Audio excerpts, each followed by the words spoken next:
Good morning and a welcome here to Wake Up Call with Dan Tortora, where sports truly meets that thing called life. Appreciate your patience. It's been a minute since I spoke with Gina Castelli, so we have to talk on the air and we have to talk off the air. That's just how life is.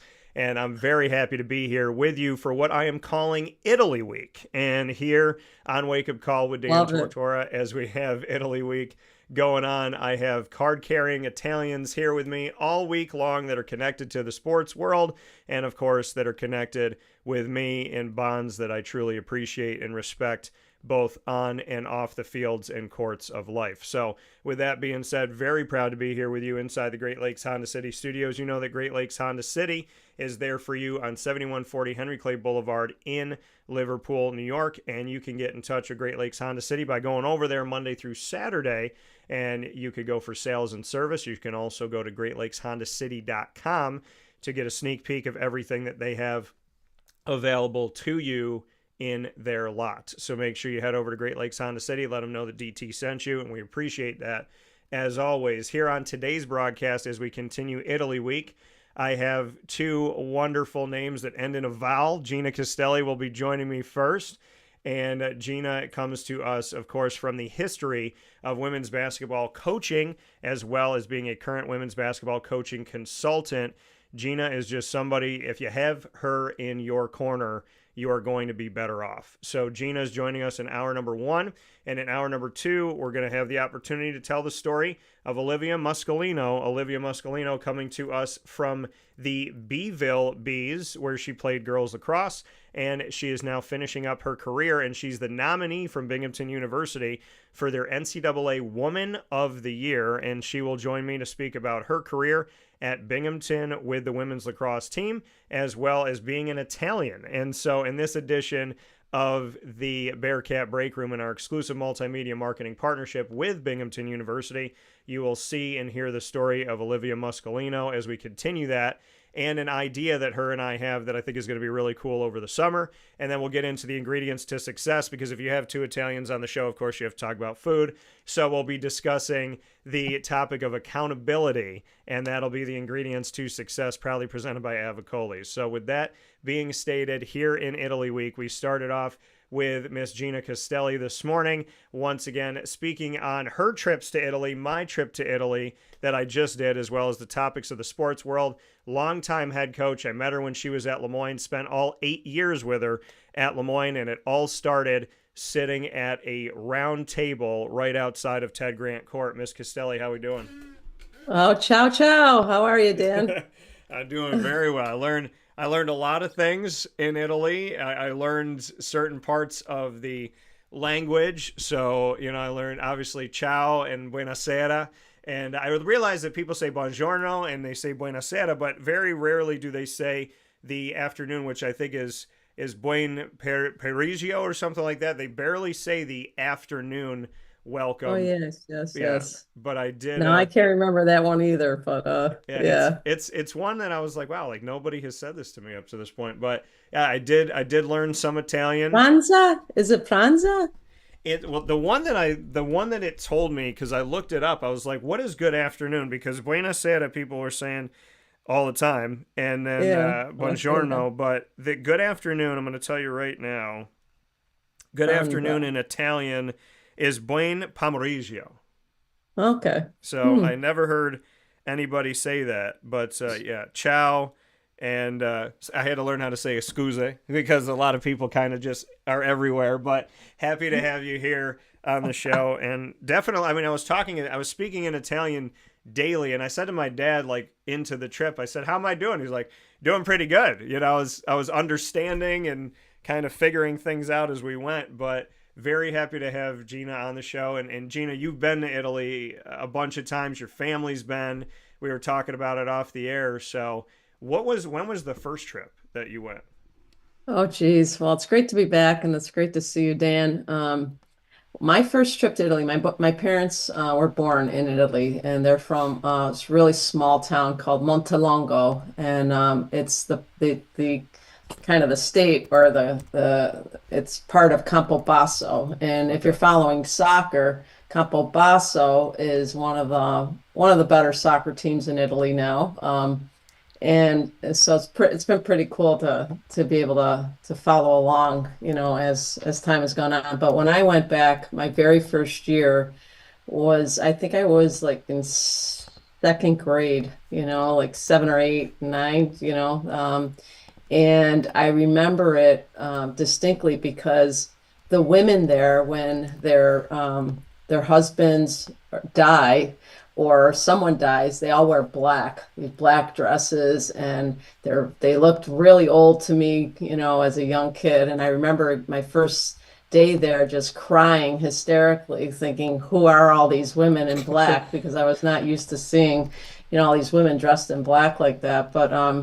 But we have a big family there. My mom left her entire family to come to the States to marry my dad. And so we have quite a few cousins still in Italy. All of my mom's siblings still live in Italy, and there's only one still living there that just turned 90. My uncle Gino just turned 90 in February, and my mom went back for 5 days to visit him, and she hadn't seen him for 20 years. My mom's 92, Yeah. so two of my siblings, went with her, and it was just an amazing, reunion for them. I don't think I could ever do that. I don't know if I could leave my family and not be able to see them, for 20 years. I can't see them for 20 hours and, like an eternity. Um, Yeah. so it's Italy's, a big part of our family still. And, I saw so many of your photos and it seemed like you had a blast. Yeah, it was insane, and I appreciate you sharing this story. And I mean, your mom, my family's a little bit removed from it. My great grandparents came over, and so I mean, you having your parents, your mom be somebody that had come and left her family and came over here. I mean, that's very very close to you. How has that experience been with her to kind of learn that? Because to me, my great grandparents have all passed. I only got to meet one of them, my grandma Nana, and she was my great grandma Nana. She was from Spain because my family's from Italy and Spain. So I didn't Hmm. really get to talk to her about that, and I was so small. So when you do talk with your mom about this, what has she told you about that journey of leaving everything she knows, everything she's used to, leaving her entire family, and then choosing to come to America and try and build a life? We talked to her so much about it. My dad passed in 2017, and she still lives in the same house we grew up in. And I think about this all the time. She left her entire family. And my mom and dad were childhood sweethearts. My dad would send her notes through a textbook, and give the textbook to my uncle Gino to give to my mom. And she saved all those notes, but she's never told us where she's put those notes. She said, "I got them all," Yeah. But basically, my dad's dad came to these states thinking, obviously this was a better world for them. And he had a small family, had one sister, and they came when he was 17. And later on, maybe I think it was when he was maybe 23, my grandmother, who came to the States, said to my dad, "I think you should go back and marry Amalia." And he wrote her a letter. Yeah. They hadn't been in touch for 3 or 4 years, and he wrote her a letter, and they reunited. And then he asked her to marry him, and he went back to Italy, to Montelongo to get married. And they took this amazing honeymoon, all across Italy for a month. And then he left her, and she had to get all her papers, to be able to come to the States. Yeah. And she was on a boat for 7 days. She tells us she's on a boat for 7 days and traveled, to New York City to reunite with my dad. And at the time, she was pregnant with my oldest sister. So, when we think about all these things, one, to leave your whole family, two, to be on a boat pregnant, and then not to know the language at all, Yeah. and come to Buffalo, to not know anyone. I mean, she's our hero, she really is, to my other three sisters, we just can't even comprehend what she did, but she did it because she said, I did it for love, and, Yeah. we had a very loving family. So both my mom and my dad, their love was so great and so strong. And, they provided a great family for us, so um, her stories now as she gets older, obviously, we like to ask her a lot of these questions because, we don't know how long she'll still be with us. And, the way she speaks about it, I mean, it's really more about a love story than anything else. It's really kind of a cool thing. And she knows that she left her family and, there weren't phones, but, that you could call frequently. It was very expensive to call. Yeah. They wrote letters, to her family. But, when she came, I think it was in the early 50s when she came, and then she didn't see her parents until I think it was 1969 when we first went back. So to think about that, I just always like I can't even think about like not being able to see my family for that long of a stretch, So and then she went back a few other times, but not to the amount that, I'm sure all of us would probably be going to see our families. Like I go every other weekend, I go home, so it's like, Yeah. you know, um, so, she's a strong woman. And, I think that if you ask people like my mom, I think there's a lot of similar stories like that, in the United States. We're just very fortunate that she chose to come to the US. Our life could be totally different, now.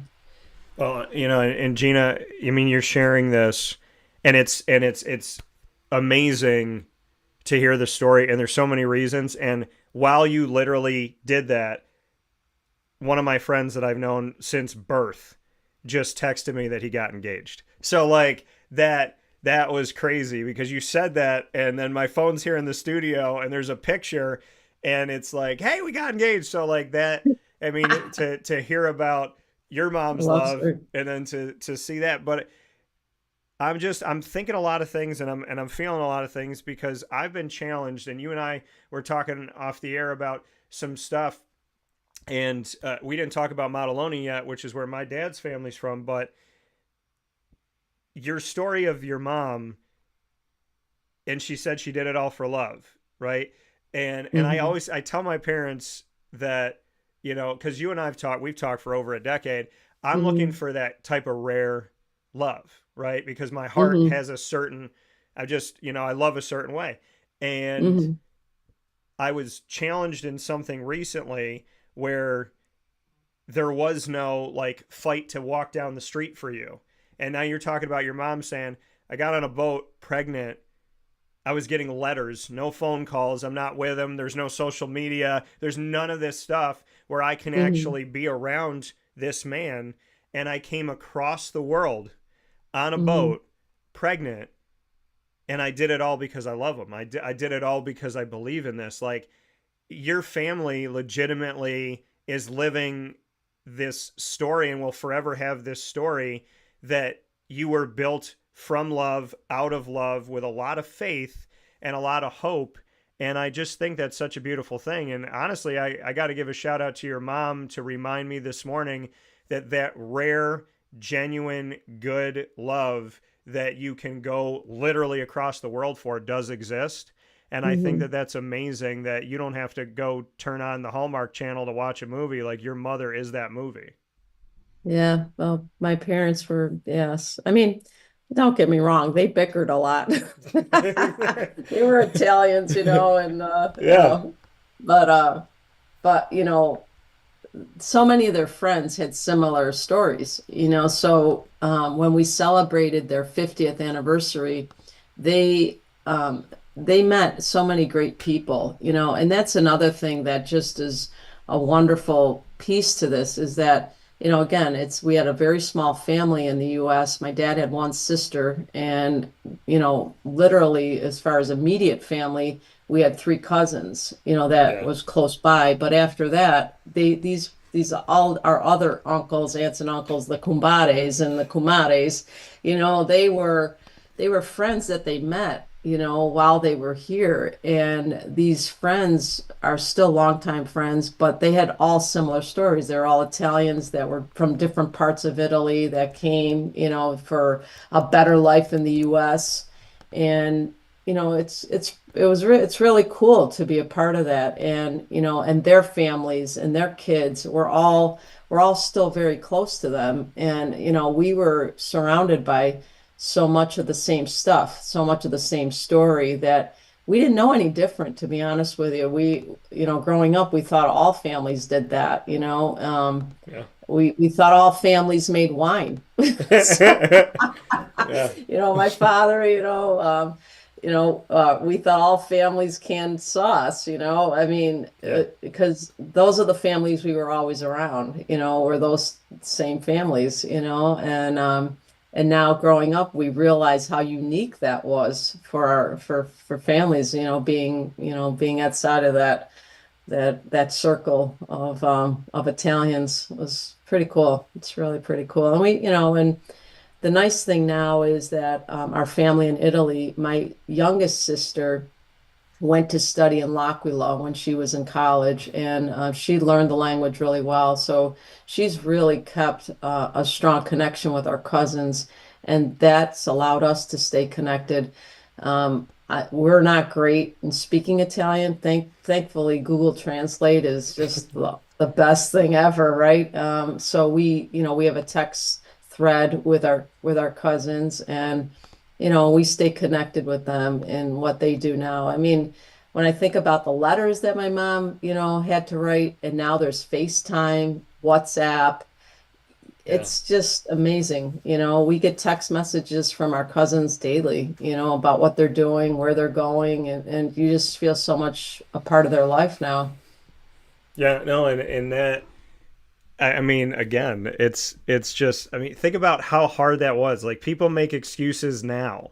I wasn't looking at my phone. I didn't have time today. And I tell people that all the time. I'm like, everybody's looking at their phone and you have 5 minutes. I had somebody tell me yesterday that between now and the end of May, they have zero time to like discuss anything with people, to meet with people. And I was like, that's not true. Are you God? So like, I mean, like that, I to hear what your mother has been through and what she's done and what she chose to do, and your mother and your father now up in, your dad up in heaven. This, I mean, it speaks to you, right? It speaks to you and it speaks to your family, because anybody that knows you or has been around you or pays attention to, when you post something, it's always about family. It's always about Mhm. being together. It's always about Mhm. your sisters.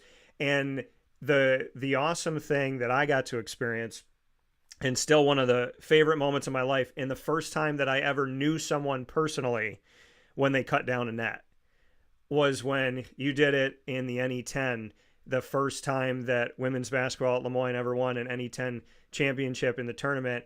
And it was like 20, I think it was 23 years in the making.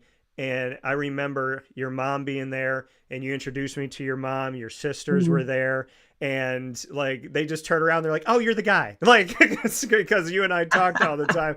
And it was just something so special. And I still, Gina, we've had over 5,000 people on the show. I've been broadcasting for almost 22 years. I've been all over the country. I've broadcasted outside of the country, just broadcasted in Italy last week.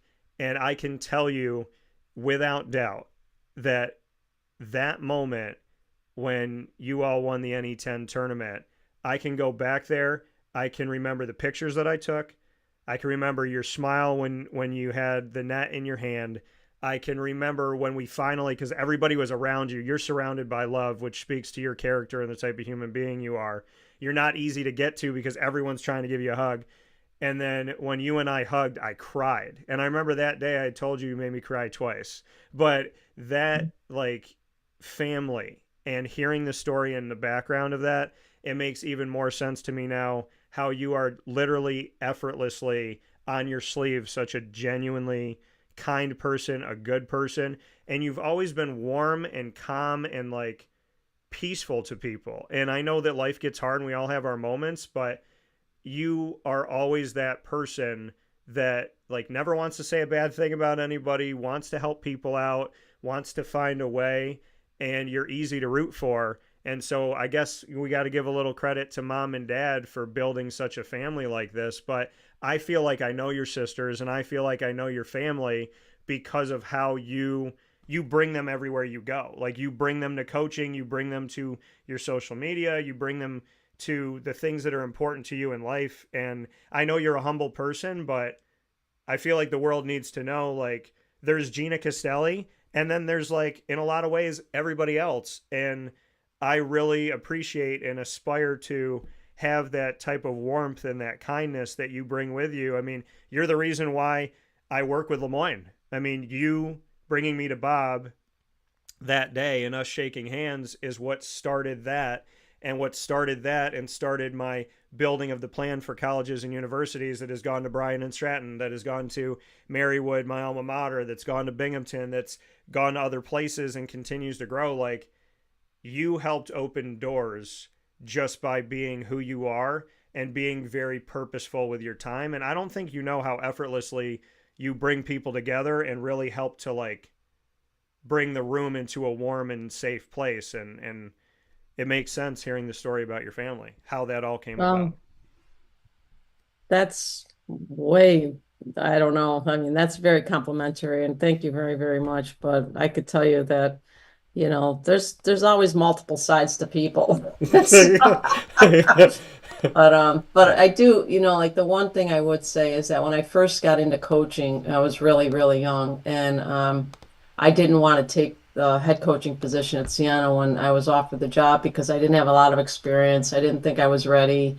and I remember my mom, this is such an abbreviated version of this, but I remember my mom saying to me, like, what are you worried about? Like, and she said it in her Italian accent, like, why are you worried about this? You love basketball and you can do it. And, you don't like it, you quit. You just quit. You don't like, and it made me laugh, but she has a way about her just saying like, look, this is kind of just a job, and, you know, just, um, just if you don't like it, you just move on. And but the thing that I wanted to really say about it is that when I decided I was going to take the job, I didn't really have a lot of knowledge and a lot of experience, but the one thing I did know was how to be a part of a good team.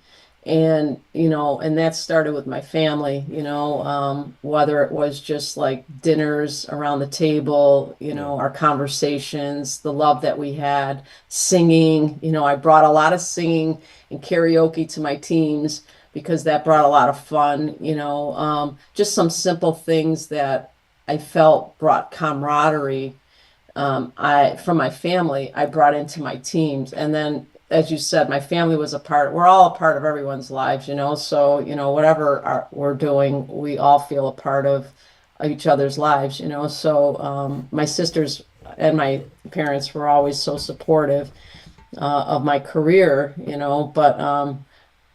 and so, to your point about, the love, I think I was just so fortunate to have that experience in my life to be able to just draw on that, even though I was so incredibly fearful of, taking my first head coaching job and what to do. And I just kept drawing back to the foundation of, my family. So, I thank God for that all the time because I don't know if I didn't have that experience, if I could have really been able to coach like that. I really found a lot of faith and trust in being and understanding that that's just such a foundational thing to being a strong team. Yeah. And then like you said, I mean, family is a word that gets thrown out a lot, but I mean, you know it and you understand it. So when was the last time for you that you went over to Italy? Oh, let me see now. When did we go back? Um, I feel like I just went back. I took my team in 2012 when I was at Siena.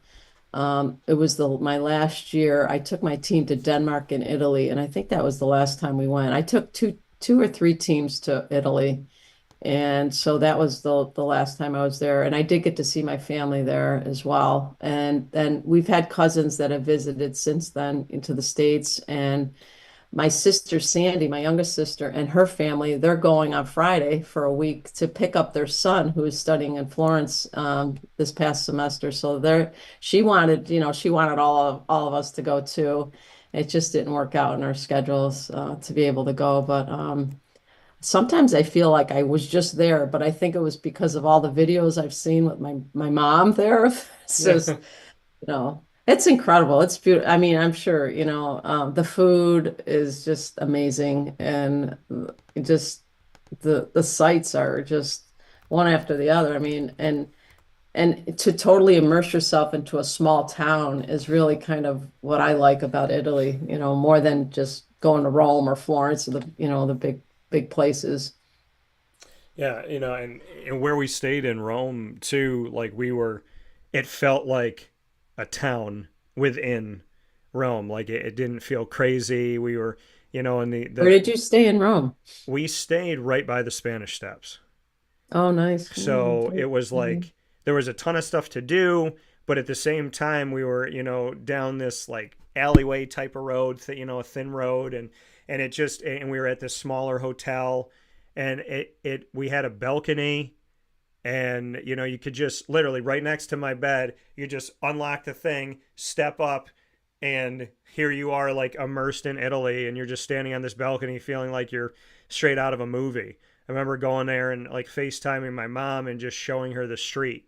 There's the restaurants here. You can see all like every rooftop has plants on it. There's something going on the rooftops of these buildings, and to be Spanish and Italian and be by the Hmm. Spanish Steps, and to see that like the first night, and that was incredible. I mean, everything was so amazing, and I got to go. So we were in Rome, we were in Naples, we went to Maddaloni, which is where my dad's family grew up.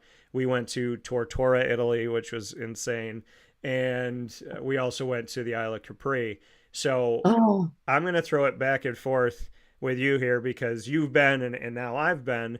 So what do you want to know about my trip? And then I'm going to throw something back to you. I don't want to just talk about something out because you've been, you get to ask me a question, and then I'll did settle you back to you. so when you went to Capri, did you go to Positano and then take the ferry there, or how did you go to Capri? So we were in Naples and Napoli. So we Okay. went from Napoli and took a boat cruise across the way. It was about 50 minutes, and got to the Isle of Capri. Broadcasted live from the rocks in the water at Oh, the Isle of Capri, looking through. So I've never been to a place that looks like a screensaver. I've never been to a place with water that clear and beautiful. uh-huh. And the first thing that I did when I got off the boat, because I'm an adventurous eater and I love seafood and I feel like I was born in the ocean, I didn't have pizza. I had octopus pizza in the Isle of Capri. Mm.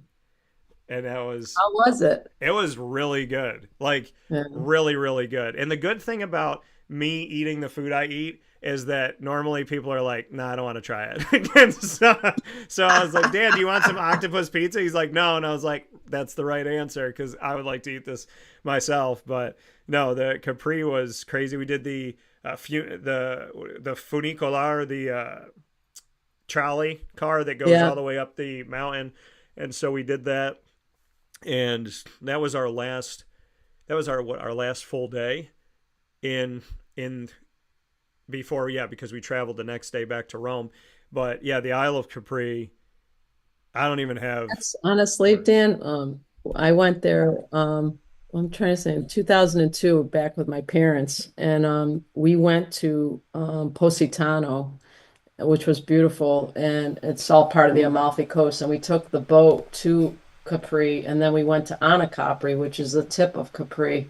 And the water, personally, I felt as though I was in heaven. Oh That yeah. whole Amalfi Coast was just stunning. It was just beautiful, and I remember the lemon trees were the because that's where limoncello is made, is in Capri, and so there was a bunch of lemon trees there. It's so pretty, So Well, yeah. What was your favorite food besides pizza, octopus pizza? I will say so. Napoli is supposed to be the birthplace of pizza, Pizza, yes. and we went to a place called Social Pizza, and it was right by our hotel. I have had pizza in my life. I have made some pizza in my life. I, Gina, I am a peaceful man. I would gladiator to the death fight someone in the Coliseum for the margarita pizza at Social Pizza. Oh, We had that- it 3 days yeah. in a row. I have not found a better pizza in my life. I would run to that place. So I would say that was the best pizza. And then going to Tortora, which in Italy, they say our name, un-Americanized essentially. So it's Tortora. And when we got there, we took a train, which is like 2 hours and 40 minutes from Rome. Well, no, from Naples. From Naples. So we about 2 hours and 40 minutes from Naples. And I had right on the water, there's a restaurant called Bar Alex across the street from the beach, and probably the best pasta with clams and then this like butter lemon sauce Mm, type of thing. that sounds delicious. That Yeah. was best. The calamad there was the best I've ever had in my life. And so I would say the seafood in Totora. I would say the margarita pizza in Napoli. In Rome, what I say is the best. In Rome, the sea bass. I've never had anybody make it like that. And so I had like a seafood platter thing. That was really good. It was broiled. And then I'm trying to think. In Maddaloni, what do we have in Maddaloni? We had the gelato there, but it was funny because I saw the blue one and I didn't know there was no flavors on there. And in my head, I'm like, it's cotton candy. And so I got it and it tasted like the icing of a Carvel cake. And then I asked the guy Oh, afterwards, I said, what is it? And he says, Bufo. And then he looks at, and I was like, what is that? And he looks it up and it's blue cotton candy. And I was like, oh wow. so I was like, oh, okay, that's pretty cool. And that was fun because being in Maddaloni, where my dad's family grew up, you're just like walking through this town and there was like nothing going on because it was the day where Mhm. everybody, May 1st, you just kind of like, it was a day where everyone in Italy, the whole country, nobody had to work. Like they took time off. And so we're in Maddaloni and it's like a ghost town when we first got there. And we're walking through and I met that guy at Talismano too, which there's two different Talismano gelato shops in Maddaloni. And I spoke four languages with that gentleman because he's Brazilian. So we spoke Portuguese, English, Spanish, and Italian in one Mhm. conversation, which was really cool. But yeah, I mean, everything had its own kind of flavor to it and feel to it. But I would say the pizza that I had in Rome was good. The pizza that I had in Napoli, like if if That's the best, right? if Yeah. if God picked a pizza spot, he would pick Napoli, is what I would say. So Yeah, I I want remember eating a lot of pizza there too. It's like all the food, the pasta's so different and lighter. The wine was really good. well, I'll tell you this, Gina. So like right before I left, I had this like really weird stomach problem. And the doctor, like they sent me for a bunch of special tests, did all this stuff, didn't find anything. Mm. And they're like, hey, we want you to keep going for blood work and this and that. I go to Italy after having 2 weeks of this stomach pain, and the longer I was there, the more I ate, the healthier I got. My stomach stopped hurting. The first meal that I had when we took the flight to Atlanta before we got back to Syracuse, the first American food that I had, my stomach started to hurt again. And Wow. I was like, and it's weird because my doctor was like, I want you on a Mediterranean diet. And then, of course, when you're in Italy, you're eating Mediterranean food. And Like the so, real the real Mediterranean food. yeah, so I was like, my buddy said to me, he's like, you're going to have to move to Italy and blame it on your stomach. So, but yeah, That's Italy actually crazy. helped me feel healthier and we walked Yeah. everywhere. So, Hmm.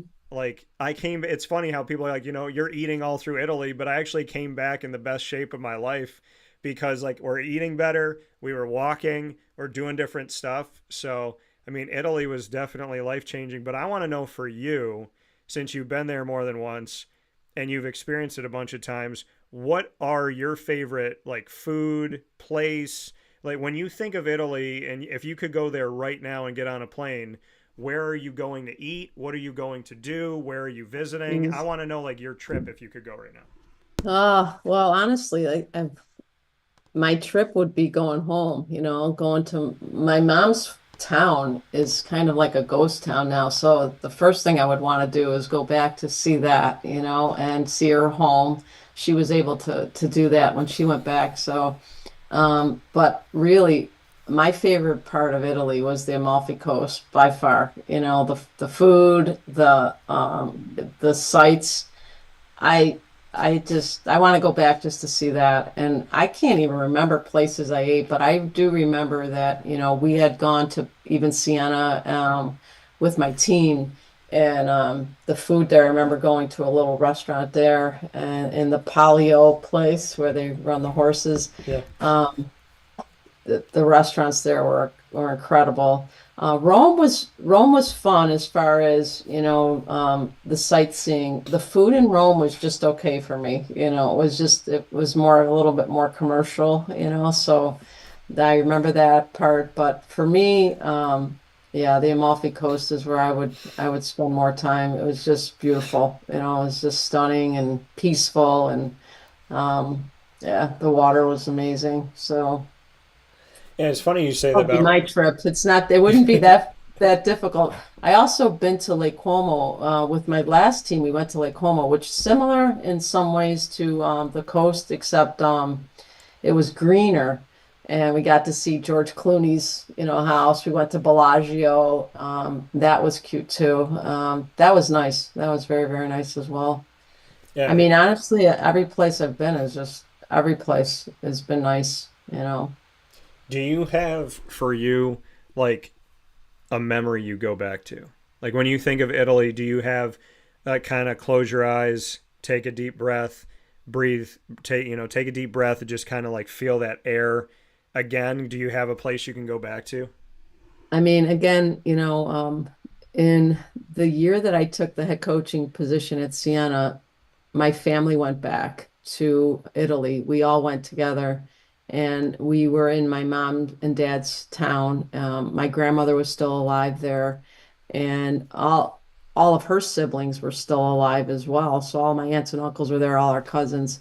We were in Italy for 3 weeks, and if I could go back in time, that's the time I would go back because those were incredible days to spend with your cousins, even though there was a little language barrier. We were all older. We had all dinners together every day. Um, we did our walks at night, and it was just a beautiful time. So that's if I had to go back, that's what I would want to be doing if you could. I mean, now the times are different. The town is like a ghost town.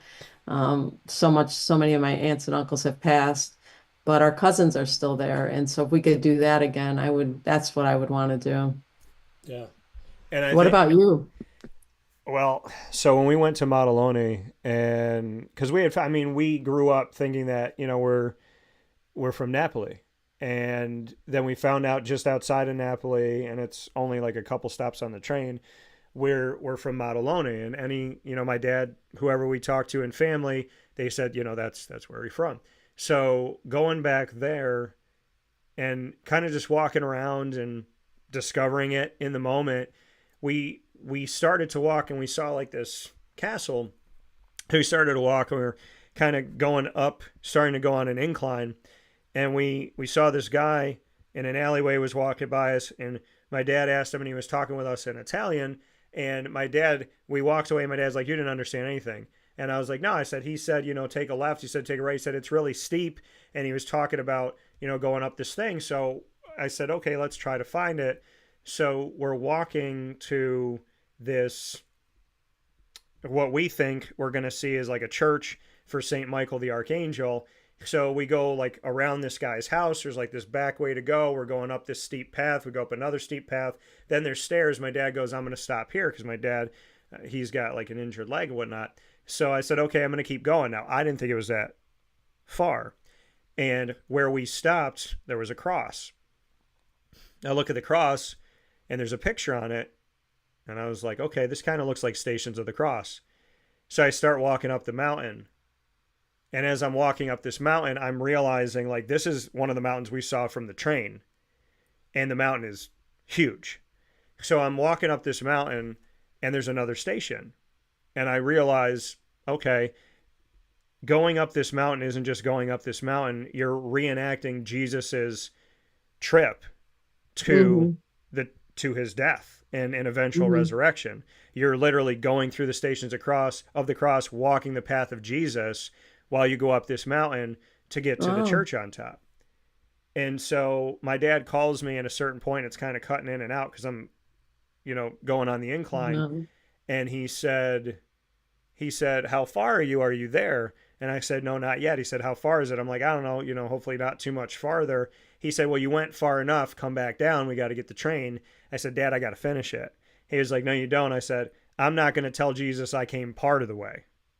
So I end up hanging up with my dad and going up this mountain. I go all the way to the top.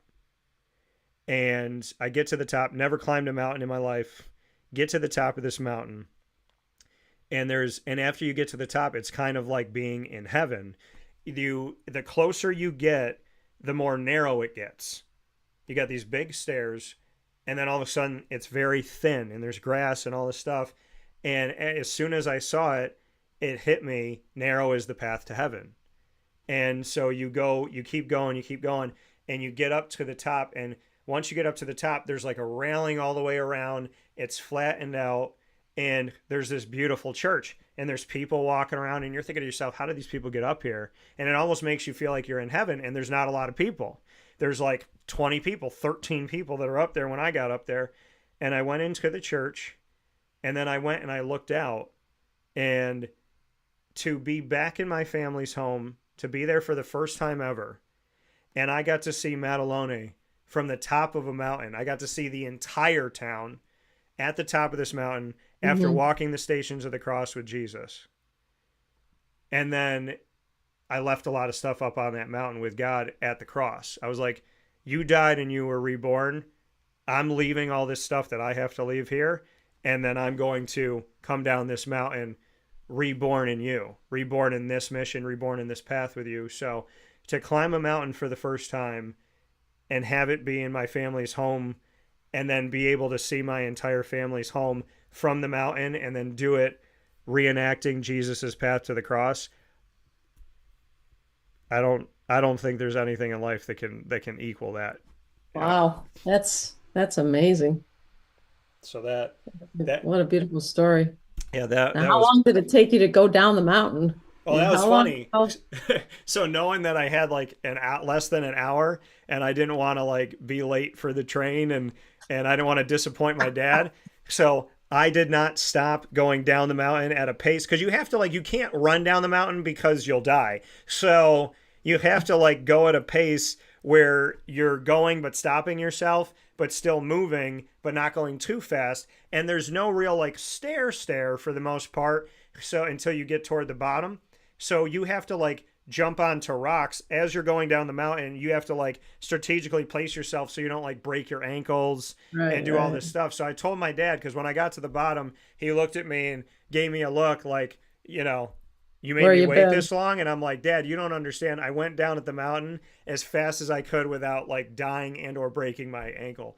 But yeah, so I got down pretty quick, but going up, I mean, you're sweating, you're feeling it, and you're stopping. And I remember just putting my bag down and stopping for a second, and then remembering Jesus, stopped 3 times. And I remember saying to him, how did you do this? With a cross, being beaten, stoned, sworn at, spit at, crown of thorns on your head, whipped. I mean, I'm doing this with a bag over my shoulder Exactly. in shorts. Yeah. And I just I remember, and every time I said, "Give me strength," just those words, "Give me strength," I would feel it in my chest, and I would just get up and go. And I remember when I was almost to the top, I asked God to give me strength again, and I took off running. And I just, so I say that, like, when people say, "Will God give you what you need?" Yes. Will He give you what you need when you ask for it? Yes. Is He going to be there for you, or do you have to wait forever? God is always there. And when I say like I walked with Jesus to the top of that mountain, I'm not facetiously saying like, "Oh yeah, because I did the stations." I literally felt like he grabbed my hand and picked me up and put his hand on my back, and he walked me up that mountain. That's beautiful. And I Beautiful. it genuinely changed. Like, Gina, if you knew what I was feeling in my life at that time, like, when God knows what you need and He gives it to you, and you have to work for it, like, there was something inside of me that said, if you do not climb this mountain and you don't finish this and meet God at the top, you will literally have night sweat dreams about this and in your home for the rest of your life until you come back to this mountain and you finish it. So, like, of everything that I've ever done in my life, something inside of me said, if you don't finish this mountain, this will chase you until you do. Mm, so good. So I mean, So, yeah. it was amazing. And I love the fact that you got to see where your family's from. I got to see where my family's from. My mom's family's from Calabria, and Tortora is in Calabria. Okay. So Okay. that was pretty cool. But I want to jump into rapid fire with you while we have a couple minutes here, and you can ask me the first question. We'll go back and forth. I'm going to keep it to Italy questions because of you and your heritage and your family and all the stories, but you can ask me anything you want. How was it with your dad? How was the trip like with your dad?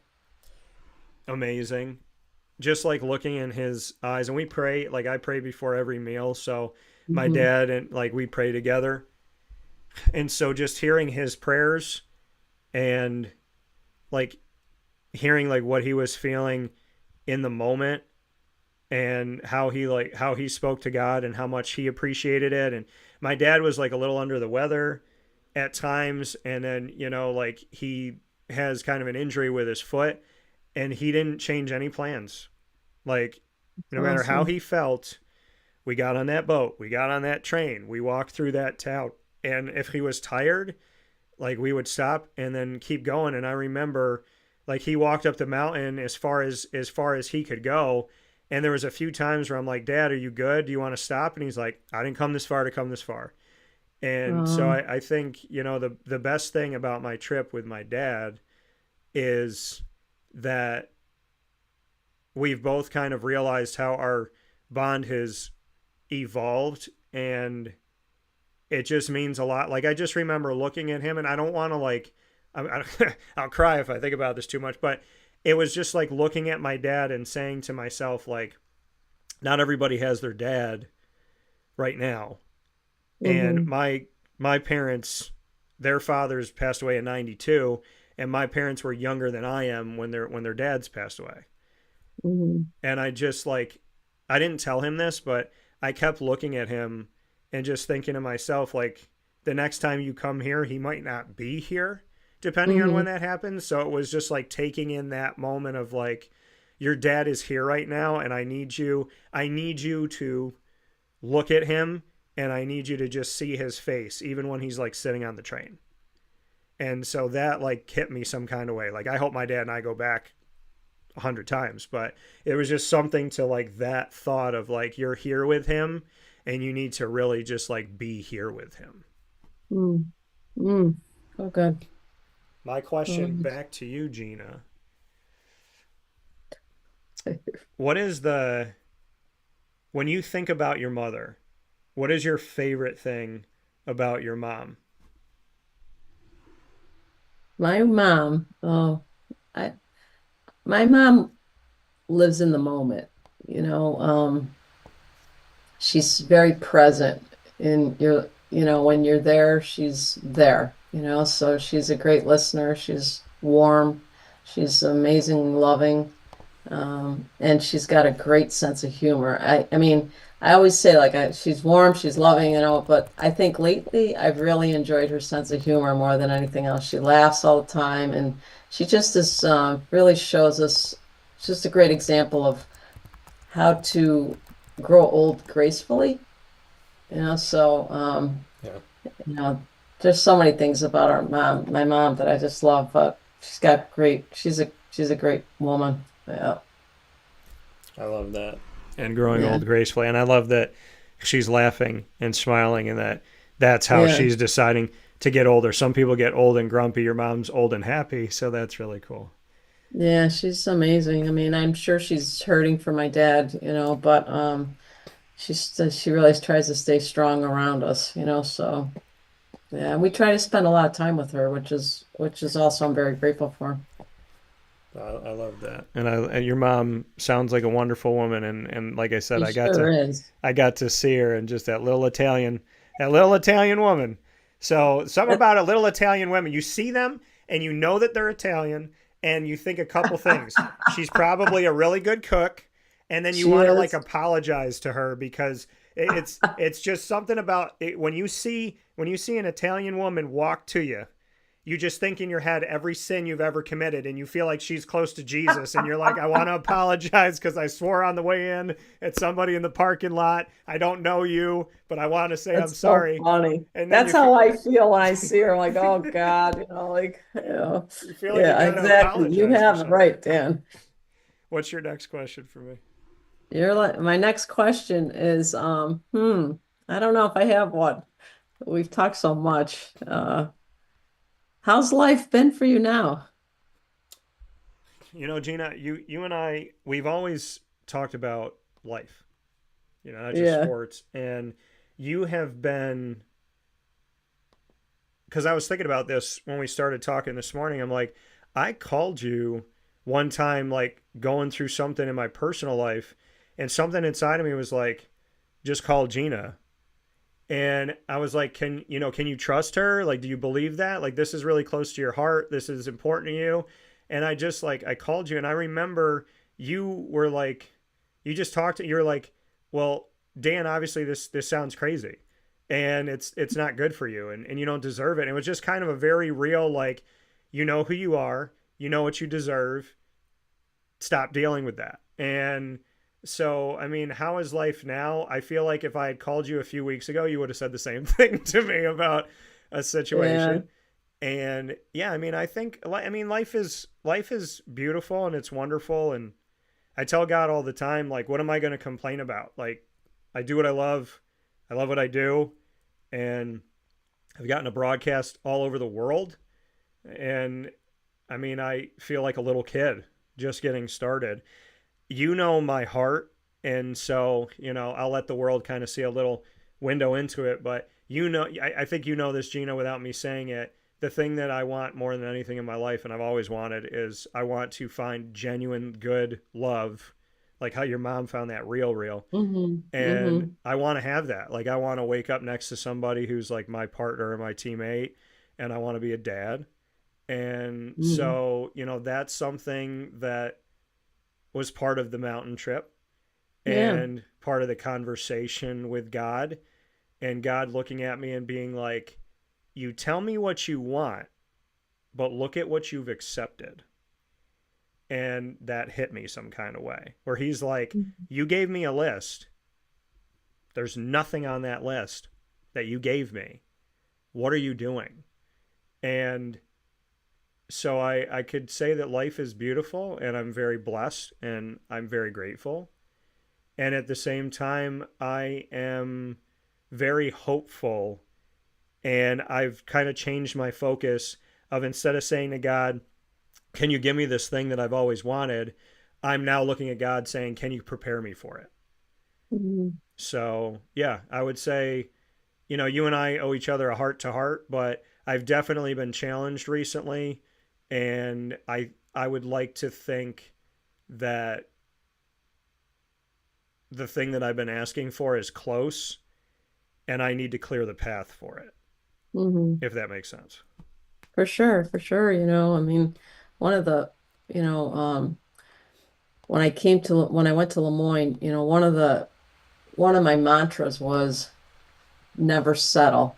Don't settle, and because I felt as though at the end of my career at Siena, I was settling for some things that I would never settle for, if I really wanted to be a winning team and I've used that mantra a lot in my own life, and don't, you just don't don't settle, don't settle. If you have a vision for something or someone, um, go for it, go for it, Yeah. same thing for, buying a house in an area that you've always wanted, and then you buy in the neighborhood next to it, and to me, that's kind of settling. You have this vision that you've always wanted to be in this neighborhood or in this, in this place.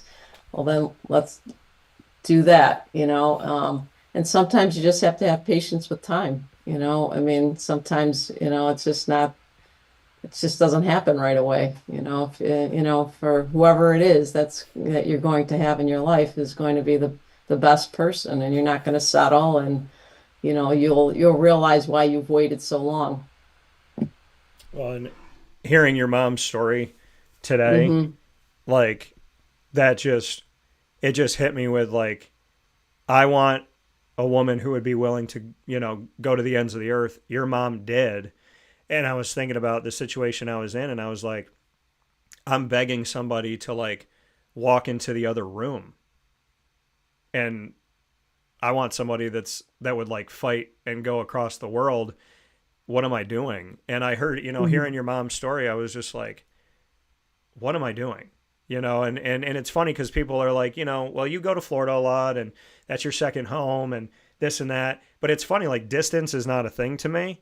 And I said that to my dad when we were in Italy. I said, Dad, I'm not going to tell God, like, put her in Syracuse. Like, I've been in Syracuse a lot of my life. I don't know if she's there.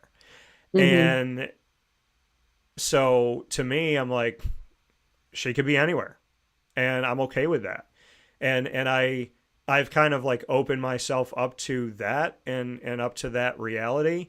And so I'm interested to see what God's going to do, because I know him well enough to know that he's going to smile and look at me and be like, this is why I made you wait. So like I'm excited for that moment, and I feel like I've kind of turned the tide finally from like woe is me and I feel bad for myself to like now I'm really excited to see if he can make a Tortora Italy and I can randomly find it, then I'm pretty confident he could send me the right person. So, For sure, yeah. for sure, for My last sure. question for you, Gina. In all the Yeah. years that we've known each other, over a decade, what would you say is the favorite time that you and I have spent in all the time that we've spent together? If you can think of something, what would you think of? That was I think every time I've talked to you, we've had some very deep conversations, including today. I know that when I'm gonna be talking to Dan, it's not gonna be for 5 minutes for sure. And we're going to end up talking about a lot of things, and whether it's our faith or family or life in general. I think I've enjoyed our times talking, more, and the interviews that we had the first time I met you, at Lemoyne. So, um, you're very spiritual and deep, and I like conversations like that. Um, so I'd say it wasn't just one time, it's, every time. And I've enjoyed sharing you with my family too. I think that's also been nice. Oh, Gina Castelli, one of the You're the nicest. best, man. Well, I know. See, you say that, but I'm supposed to say that to you. Oh, So, you are. You're the best. Thank you for this time. of course, Gina Castelli, Appreciate you. a very a one of one in life. So if we can all have a Gina Castelli in our corner, we're better off because of it. Gina, you got a bunch Same of. to you, Dan. Well, Likewise. I appreciate that. You got a lot of nice messages. John Farino said, I met Gina at Lemoyne. She's truly a class act. Joe and Grando said, Gina with an exclamation point. Del Reno said, family is truly important. John said, great interview to the both of us. And so, that support and that love. That's awesome. Those are all my family right there. I didn't know they were listening. That's so cute. Well, I will say this to you, Gina. So you and I said off the air that we owe each other a phone call this week. Let's make sure we do that. And absolutely. As always, just thank you for being the person that you are. And thank you for always being a breath of fresh air and a reminder of what's important. So whatever you've said to me, Dan. You deserve it. You deserve it more than I do. Thank you. Ciao, ciao. Take care. Ciao. Have a good day. You too, Dan. Thank you. Take care. That coming from Gina Castelli one more time here on Wake Up Call with Dan Tortora, where sports meets life. And Gina always, she kept saying you're the best and shouting it over me because she, I was trying to get that to her. She was trying to get it to me. And you know what? And it's funny because I forgot, but she always says that when she's on the show. She always says you're the best. And, I disagree. I think that she is. But awesome person, awesome human being. Tried to get the compliment in over me, and I try to not let that happen. But I thank you. Thank you, Gina, for that. And we'll take a step aside. For those of you that are waiting for Olivia Muscolino's special, it is coming up in just a second. Thank you for your patience. And we'll have plenty continuing on here in Italy Week with Miss Muscolino, NCAA Woman of the Year nominee from Binghamton University, right after this.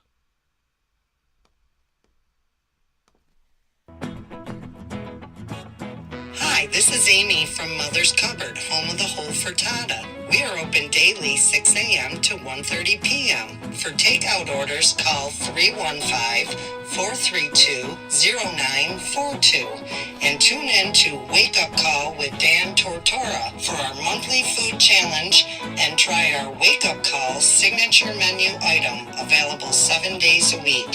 Here at Mother's Cupboard, we are Central New York, and it's our honor to serve you.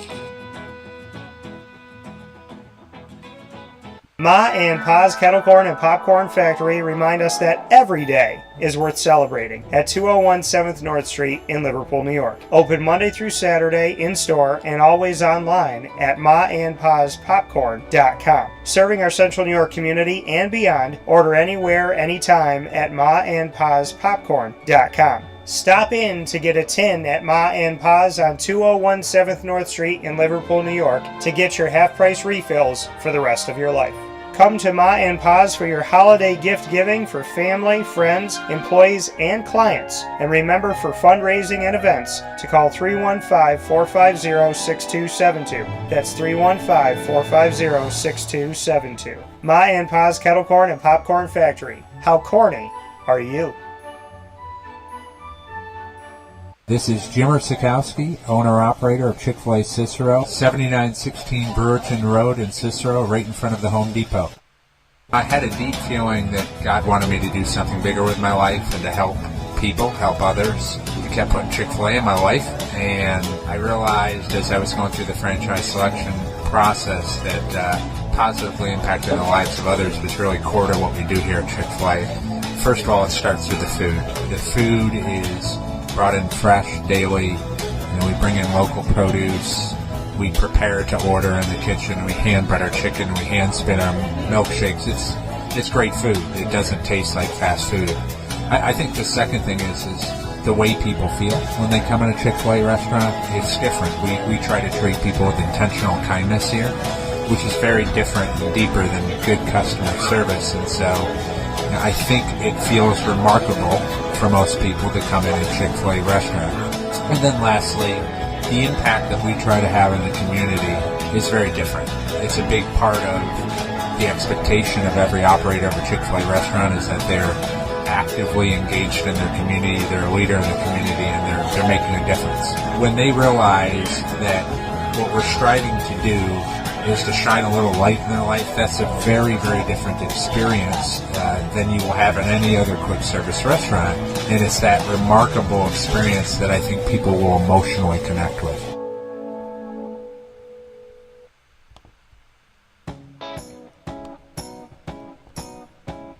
In these unique times, there are those in our community that give us a sense of normalcy and positivity. Pizza Man on 50 Oswego Street in Baldwinsville has been here for you for over 35 years and is here now. Call 315-638-1234 or order online at pizzamanbville.com to bring those familiar tastes into your home. And remember to come see our monthly on-site broadcasts centered around the community and our Baldwinsville Bees. Pizza Man in Baldwinsville. Any way you slice it, they are always here for you.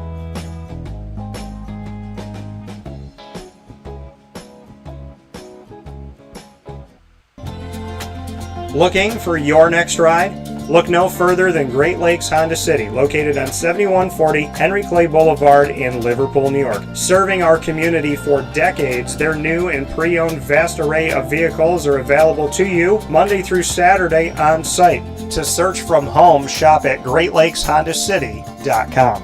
Call 315-365-5576 to set up an appointment. That's 315-365-5576 for Great Lakes Honda City, 7140 Henry Clay Boulevard in Liverpool, New York. Great cars, great people, Great Lakes. All right, you need to come out here and get yourself the Brooklyn Pickle. I was talking about this with one of my buddies. I was like, yo, there's no better sandwich in the state of New York than the Brooklyn Pickle. And now that I found out that they're going down to North Carolina, we are taking over your taste buds everywhere you are, wherever you're going to be. You need to get yourself out to the Brooklyn Pickle. Pinehurst, you just realized that you found yourself the best sandwich shop that you're ever going to have. This is a glorious moment. It's a blessing to your community. You're welcome. Brooklyn in the house, baby. Go over to the Brooklyn Pickle. You already know what it is. You heard the man. Head to Brooklyn Pickle Pinehurst on 1788 Old Morgantown Road in Southern Pines, North Carolina.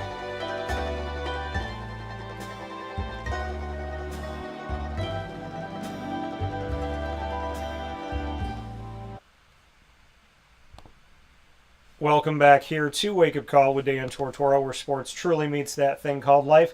We are here inside of Italy Week, and so you know if the names end in a vowel, it typically means that they're Italian, but that's not the only reason why I have who I believe should have an awesome opportunity at being NCAA Woman of the Year. She is the nominee from Binghamton University, and that is Olivia, you know her as Liv, Muscolino here on Wake Up Call with Dan Tortora in this edition of the Bearcat Break Room inside of our exclusive multimedia marketing partnership with Binghamton University.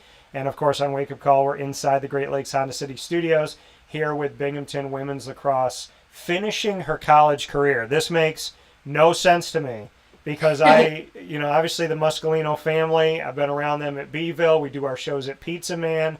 So not only you, but your sister have, you've all come through here on the broadcast. So when I see Muscolino, I think Beeville, I think Pizza Man, and then Binghamton ends up happening. And so it's just kind of funny how I work with both Pizza Man and Binghamton.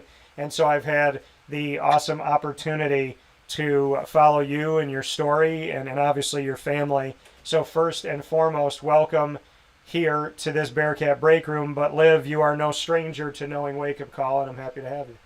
Thank you, Dan. I'm so excited to get this opportunity. Yeah, it's very full circle. Beeville, Binghamton. Well, and it's crazy. I mean, to me, it's just weird because, how is it done? You know what I mean? I know. Time flew. Yeah, so, bring me into your time in college. Did it feel like 4 years? Did it feel like 2.5? Did it feel like 1? Because I feel like you're going through college, and the first couple of years, my experience was that it's like, oh, okay, I got plenty of time. And then you graduate, and your brain literally says, I came here, I got my room assignment, and then I graduated. Did it feel like that for you? Yeah, now more than ever, it feels like quicker than ever because one day I was playing and then the next day I was like, oh, you don't have to go to practice anymore. You don't have to show up to captain's meetings. So it's crazy that flip of a switch, it's all done. But honestly, yeah, I just feel like the 4 years, each year is different, but I feel like I've done so much within the 4 years. So really happy to have this experience. And I know going to Binghamton is going a little over an hour away from your home in Baldwinsville, New York area, and going to Beeville CW Baker. Why did you ultimately, hindsight 2020, you went away from home, but you didn't leave the state? Why?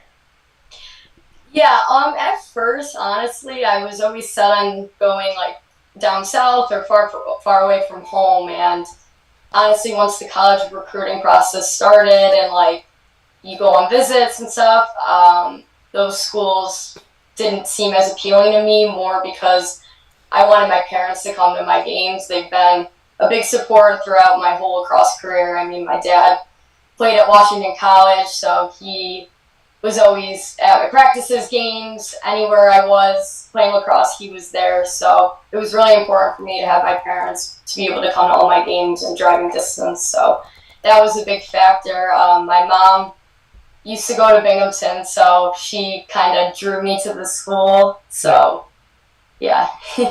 And you talk about your mom went to Binghamton, so how you said she drew you to the school. How much did Miss Stacy push upon you, Binghamton? Yeah, she honestly was like one of the main reasons I went here. When Coach Allen contacted me and I told her about Binghamton, I never really thought of going to Binghamton just because she went there. So I was like, I don't want to go where you went to school.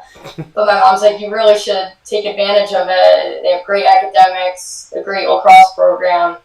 Let's just go on a visit, see what you think. And once I did, I was like, Mom, I can see where you're coming from now. Campus is beautiful. There's such great resources here that would set me up for my future career in healthcare, just like she is. So there was not even a reason why I wouldn't come here. So it all worked out. Well, like you said, you weren't originally going to go because you said, hey, Mom, that's where you went to school. But you looked at other places, and this one just kept sticking out to you. What was it about Binghamton that took away that, okay, it's in the same state, it's close, I want to go out somewhere? Because, I'm from upstate New York as well, in the Syracuse area, and I wanted to go far away, and I ended up going a couple hours south to Scranton, so I didn't go too far out of state. Binghamton's the midpoint between the two, so I went 2 hours away, you went a little over an hour away. What was it about Binghamton that kept speaking to you in the recruitment process? Yeah, I just felt like overall it had a great balance of everything. I would play Division I athletics, but I'd also be pursuing a really rigorous and challenging academic workload, and I thought that I was up for the challenge. So being able to do both and also have a nice social life here, it was like very glaring that I should go here. And also the tuition was very reasonable. Being in state, you can't pass up that. So I mean, besides the weather, that was the only downfall. I wouldn't trade for the world. And you said the social life. How would you describe what it's like being at BU and what that social life is like? Yeah, I mean, even just being a part of a team, you're already at an advantage of being in like a social atmosphere. You're surrounded by 34 girls each day. And what's special about Binghamton is that our culture is based off of family, and it really is truly so special that like we really care for each other so much. And even on my visit, I could tell just being in the dorm rooms, some of the older girls, I was like, wow, they're really connecting. And there was no filter when I was there. They were just having regular conversations, and I'm like, wow, I could really see myself fitting in here. And it was a testament to when I got here, and it was everything that I wished for. So it's been a lot of fun. And for you, Liv, like you said, when you came on your visit, the women that were already on the team were not putting a veil over, who they are and what they are. Like you said, there was no filter. Mm-hmm. What did that mean to you, that there wasn't a show, there wasn't like, this is who we are, but we're going to adjust it, we're going to hide it, we're going to temper this, we're going to move this over. The fact that they didn't try to impress you or try to do something that seemed more like a show, just what that meant to you. Yeah, I mean, for me, it really ensured that I could come in and just be myself when I'm here. I mean, I'm like a ball of energy, I think. I bring like a lot of positivity, and I feel like I could fit in with those girls. They were the ones bringing me in, welcoming me, asking me personal questions that I didn't really get to my other visits. So really being a part of that atmosphere and looking forward and being like I can bring an element to this team was really important to me. Liv, is there a question that you remember that somebody asked you on your visit? Let me think. Not that I can remember. I just remember being in the dorm rooms and being like, how hard is the academics? Because I've heard through my mom, through just the reputation of Binghamton, and I pursued a STEM major, so I was like, you guys gotta tell me how hard this is. And they're like, don't worry, just being an athlete, there's so many resources. There's free tutors, the coaches are so flexible with, if you have a class interfering with practice, they'll work to accommodate class schedules for you. There's resources when you're on the road traveling, like it's so much more doable than you think it is. So that really felt reassuring. And it was sure once I got here, I was totally capable of all the challenges lacrosse and athletics and academics brought me. But it was definitely challenging, but I overcame it all. So. Yeah, and now we're going to celebrate you graduating, which is insane. And we're here with Liv Muscolino. You talked about family. I just got back from Italy. Growing up Italian and Spanish, there's a lot of similarities of the importance of family. Mm-hmm. And you talked about this team feeling like a family.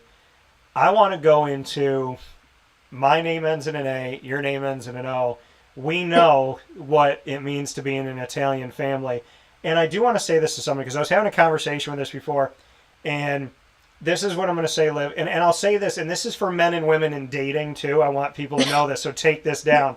When you date an Italian, okay, and you got two of them on the screen right now. When you date an Italian, I was talking to the last person I dated, and she said, I asked you a question, and you talked. And I said, right. Like, I gave her an answer. And right. Then it went into another answer, and then I got, vulnerable and open with, like, stuff. And women always say they want men to, like, show their emotion, and I did. Yeah. And at the end of me saying what I needed to say, her response was, wow, you didn't shut up for 40 minutes. You just spoke, and you didn't even let me speak. And I thought to myself, I would have never had that thought on my mind. Yeah. Growing up in an Italian family, you are on a freeway, and if you want to talk, you got to just jump in. Am I right or am I right? You're completely right. I feel like I hear the same things from my friends. I'm like going in circles talking about the same thing, but even like when there's like challenges along the way or something doesn't go as planned, I come to the house and I'm like talking about it over and over and over. I'm like, just let me talk about it. This is what I do. But yeah, I totally agree. I just feel like being an Italian, I'm always the loudest in the room, the one that has to have the center of attention and stuff like that. So is it fair to say, because I want to debunk this only if you believe it too. Yeah. When we're talking as Italians and we're sharing, right? And somebody says, well, you don't want me to speak. Is there truth that we don't want somebody else to speak? Or is it true that we do want people to speak and we do care about them talking? We just get in a groove. Yes, I agree. I'm the first person to be like, I want to know what you think about something. Tell me if I'm crazy. Tell me if I'm thinking the wrong thing. But once I get going and I'm ranting about something, I just don't stop. Oh. I like when people are like, Liv, stop talking. Well, see, but that's what I just think it's a misconception because Italians, that's what we do. We talk, we converse, and I mean, I feel like I'm so used to my ears feeling plugged when I'm talking because there's always sound. You know what I mean? Like when you're sitting at a dinner table, there's 15 conversations going on in an Italian household, so you can hear yourself, but you also hear like this hum in your ears. So true. How hard is it for you, like in your house, with you and Sophia, and of course your mom Stacy, your dad Joe? So you're in the house. So whole family's in the house. Everybody's in the house. Mm-hmm. Whoever's there. Who is the one that can actually command the best? Like if everyone's talking at the same time, who is the one that people stop for and is like, okay, you know what? You take the stage. Who's the one? I feel like because out of like the four of us, I have like the biggest opinions. They do get like sick of me sometimes because I, like you said, like I'm the one that has to take the stage and be like, listen up, like I'm talking. But my sister Sophia is the one is like, Liv, enough. Like she puts me in place. My parents just laugh at me, but my sister is the one that gets annoyed, probably because we're 2 years apart and we like to bicker, but at the end of the day, we're super close. And honestly, that goes back with the Italian thing. It's nice, honestly, like being close with my family and just like understanding, like with my sister playing lacrosse, like we're very similar in those aspects. Also, just eating. As an Italian family, we're always eating Italian food, good food, we're foodies. So. Well, and I think what'd you say? It's fun, just being a part of like the camaraderie in the house. Well, I will say this: the word foodie, I always respond to this word a certain way. When I hear I'm a foodie, I say, well, all humans are, or else you would be dead. Now, the other thing about being a foodie, though, is if there is such a thing, I think Italians, we took it before there was a word to describe it, because we're never not eating. Someone passes away, we eat. Somebody gets married, we eat. Someone's born, we eat. We eat dinner on Sunday at like 3 o'clock in the afternoon, but that doesn't mean you don't have a sandwich at noon, and it doesn't mean you don't have breakfast around church time. So when you think about being Italian and how we're always eating at all times, do you have a story in the house, like between meals, where your mom came up to you and was like, hey, I got some cheese out. You want some cheese? You look too skinny. Like, do you have those moments? Yeah. Well, for me, it's my grandparents are amazing cooks. They're never not cooking when we're over there. We get there, there's a table full of like appetizers, like you said, the cheese, the crackers, dips, fruit, everything. And my grandparents are cooking. They have soup, they have chicken cutlets, they have pasta, they have sauce going, and they bring stuff out in portions. So like the first course, second course, I'm like, okay, I can't even eat the full course meal, but like the entree, because you're giving me so much appetizers. It's fun, honestly, like just being able to like talk about food too. We're like, what are you making this week? What are you making next week? What are you bringing up to college for me? What are you bringing to the game for all my teammates? And yeah, I've always appreciated that they do that. So a two-part question connecting back to Binghamton and being Italian.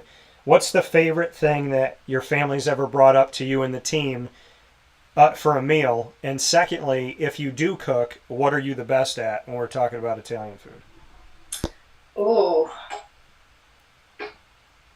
I know this isn't Italian, but my grandpa makes a really good chili. Okay. And he's brought up chili for me and my roommates, like a huge container of it, and I'll give it to them. I'll give it to some of our other athletic friends. That's a huge hit. But for me personally, because I've taken after my grandparents, I can make a really good chicken cutlet. Okay. Now, you saying that, I just want you to know that we have to pause in appreciation that is the correct answer. And so, because the chicken cutlet is something that people don't talk about. And if you're Italian, you talk about it. But people that are not Italian, they're always, do you make good pasta? Make good lasagna? They want to know about the shells. They want to know about the meatballs and this and that. We want to talk about the chicken cutlet. So I want to know, you can make a good chicken cutlet.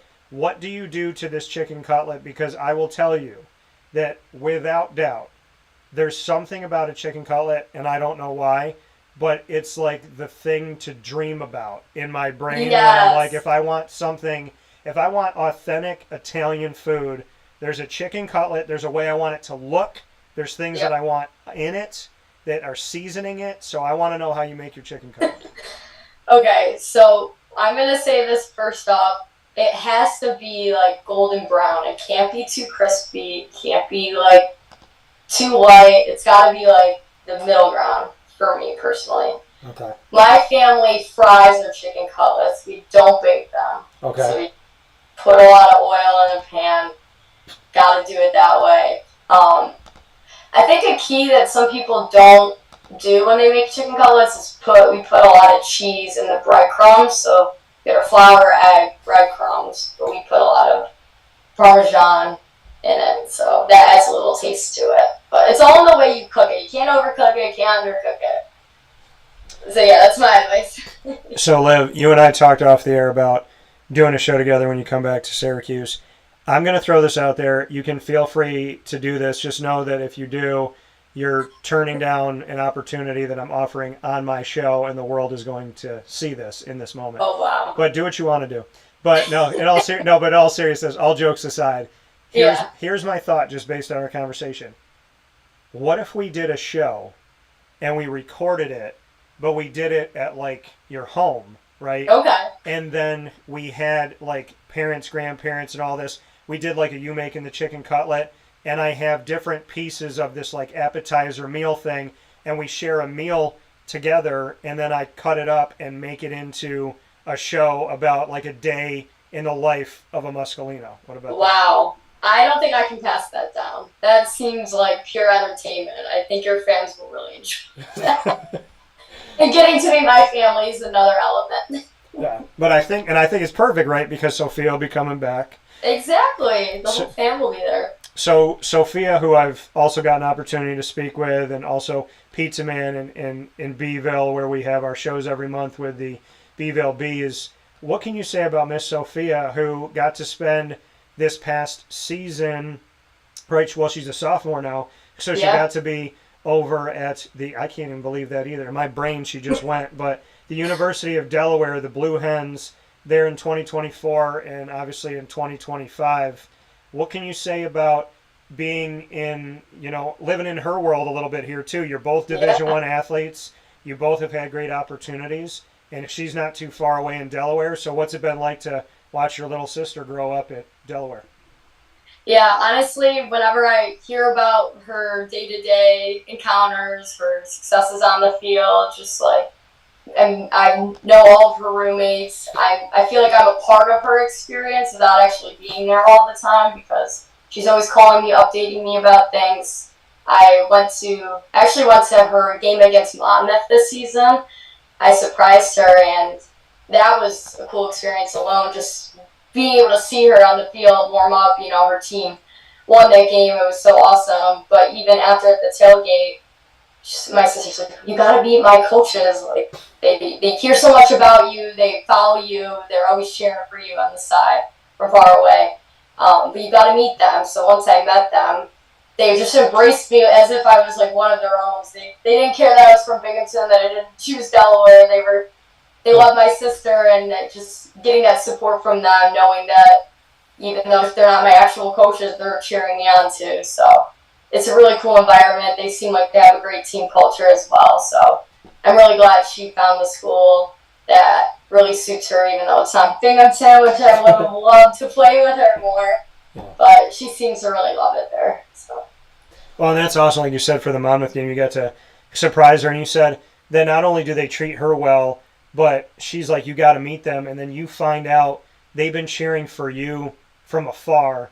What did that mean to you, the fact that they didn't just want your sister to be on the team, but knowing that you chose a different school, also in Division I, the fact that they said, Sophia, we're here for you, and we love you, and you're a Blue Hen, but we also cheer for your sister. Just to know that and to be around, have a family in Binghamton, and then find out you have an extended family in Delaware. I think it's so cool. It just goes to show that any lacrosse coach, parent, anyone who loves the game can see a good team or a good player and support them regardless of if they're a part of their program or not. It's really cool to see the love from a person that is so close to our family, and just you can tell that they're great people. So it really feels nice to be embraced by people that are so close to my sister. So I'll be continuing to watch them and support them the next 2 years, because I won't have as much to do, and I'll be wishing I was out there. So Has it hit you yet? Have you had a sense of, I mean, we're here, I guess we'll call it spring, because spring is supposed to be March 21st, but Central and upstate New York hasn't really caught on that it's spring yet. So it is, but it's not. So has it hit you that you played your last game, that you've had your last moment on the? I'm saying it to you, and I'm not even you, and I got this like feeling in my gut. I'm just like I feel it. I'm like, man, I don't even want to say those words to her, but like, has it hit you yet? I know. It's so bittersweet. I feel like I'm not. Obviously, there's sadness, but there's no regret that I wish I did something more or less. I feel like throughout my whole career, I've really put it all out there, and I've always done the work I needed to behind the scenes. I've made everlasting connections with all my teammates throughout the years, made really good connections with my coaches. I've really done everything I wish I'd done, so for me, it's just looking back and being like, I'm never going to be able to, like, I mean, I can if I want to, but just, like, go to the field, play catch and pass with my teammates, or just get the actual work, like, shooting-wise, and I don't know, even playing in games, I'm such a competitive person, so I'm never really going to get that true competitive feeling again. I mean, I'll find it in other hobbies, but lacrosse, I'm a little biased, is unique, so hopefully down the road I'll be able to maybe join a league or something, but yeah, lacrosse is such a special part of my life, and I always cherish all those moments I've had. So then the question becomes, over the summer, do you and Sophia duke it out in the yard to give you something to do? Honestly, why not? I feel like she's going to want me to like train with her still, and I'm more than willing to, but yeah, I guess I should be. Olivia Muscolino here with us on Wake Up Call with Dan Tortora. In this edition of the Bearcat Break Room, finishing up her career at Binghamton University, and before that at C.W. Baker as a Baldwinsville Bee. You will always be a Bearcat. You will always be a Bee. I just had a show with Megan Tabor and just got to experience that. We do that every year. So when you look back at your time in Beeville, I'd love to know the first thing that comes to mind. And then you mentioned Coach Allen, Stephanie Allen at Binghamton. I'd love to know the first thing that comes to mind for you at Binghamton as well.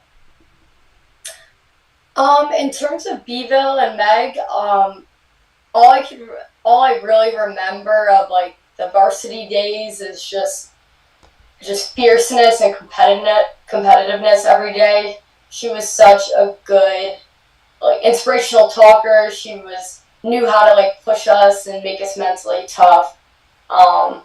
I remember there were the huddles, especially. She would just say the best like speeches before games or during games, and it really got us like hyped up. And my sophomore year when I was at Beeville, when we made it all the way to the state finals, those were some of like the best moments of being in those like nitty gritty games and just rallying behind everyone and supporting each other, even though we lost that game. But even making it that far was such a special experience. But in terms of Binghamton and Coach Allen, her support and trust within me is something I'll always cherish. Right from freshman year, she really like believed in me, was willing to give me the advice I needed to hear as a freshman. Even my teammates, they just trusted me to like pick up on the high pace of the game, the physicality early on.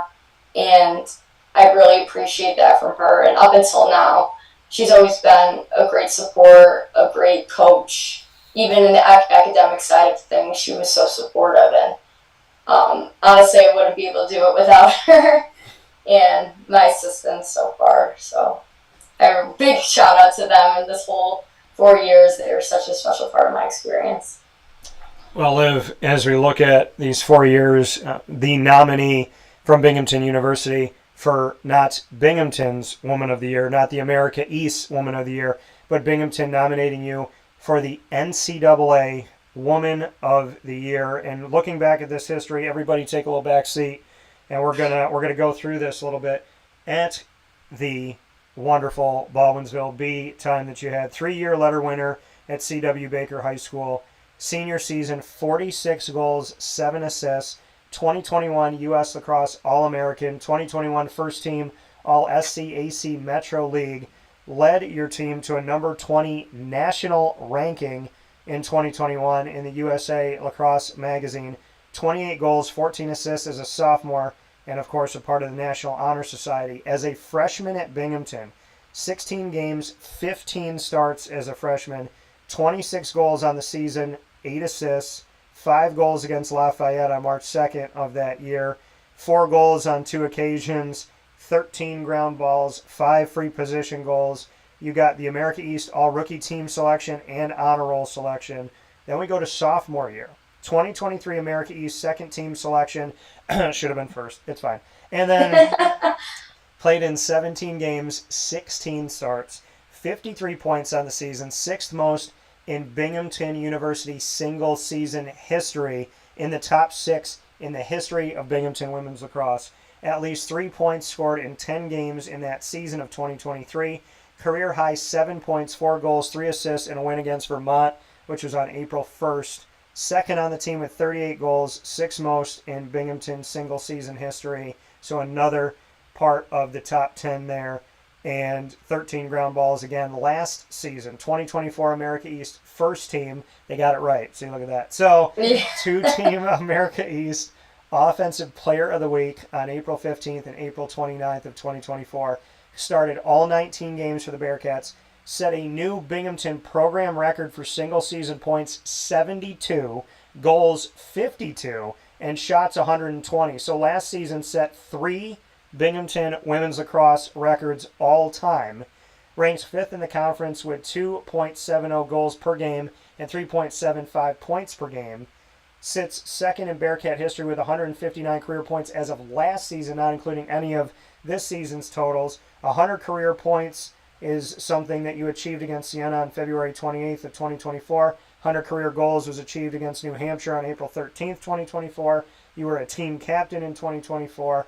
Obviously, we know you as a senior leader this year, and you were on the Commissioner's Honor Roll, the Spring Honor Roll in the America East, plus everything else this season. So for those of you that don't know, now you know. NCAA Woman of the Year.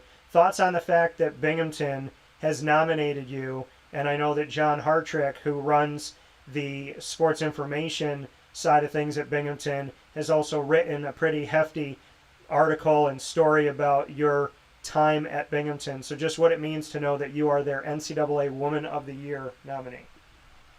It is such a huge honor. I just feel so loved and supported by the Binghamton community. Again, like I said earlier in this video, everyone just seems to trust me, trust my abilities, trust my character, my leadership throughout the years. And it means so much receiving this recognition. And again, I wouldn't be able to do this without my coaches, my teammates, my parents, other family members, friends. It really is a true honor and just a reflection of all the hard work and time I put into the sport. So it means a lot. Yeah, coming from Liv Muscolino. Liv, you know we're playing rapid fire as we always do. So you get to ask me the questions first. We'll go back and forth and continue this Bearcat break room as we celebrate your history and your time in Central and Upstate New York in high school as well as in college. And now that we've talked about it, I've got a ton of ideas. This could be a really cool... Listen, if the Kardashians can make millions of dollars talking about nothing at a kitchen table, I think an Italian episode of Life at the Muscolino household, that is going to be a wake-up call, internet-breaking moment. So yes, I'm looking forward to it. This is going to be special. The people are going to love it. I already know. I really like Life as a Muscolino. I'm ready. So what's your first question? And by the way, we've already shouted out your mom, but I want to shout out your dad as well. So we've shouted out Stacy, we shouted out your sister Sophia, but to Joe, just so you guys all know, we've already decided that we're broadcasting in your household. So just make sure that you guys are ready. So with that being said, Liv, what is your question for me? In terms of just give me an idea. It could be anything in the world, rapid fire. So okay. Favorite show? Right now? Yeah. Oh goodness, what is my favorite show right now? probably see. I'm a big kid at heart, so I'm gonna say Daredevil Born Again because I like the Punisher, and I like Daredevil. So I'm gonna say Daredevil Born Again. I would also say Papa's House because I like Damon Wayans and Damon Wayans Jr. They're both really funny. Okay. My question back to you, but I'm like notorious for watching Boy Meets World and Everybody Loves Raymond and like going back and watching stuff that used to be on TV. If you were on Everybody Loves Raymond, what character in the Italian house of Raymond would you be and why? Ooh, I'm gonna be honest. I've never watched the show. What? Okay. I'm sorry. Oh wow, that Italian card revoked. But yeah, I'm gonna have to learn before the next episode. Okay. I'll watch the show. So let me say this then: if you could jump into the world of any TV show, what TV show would you want to jump into and why? Ooh, good question.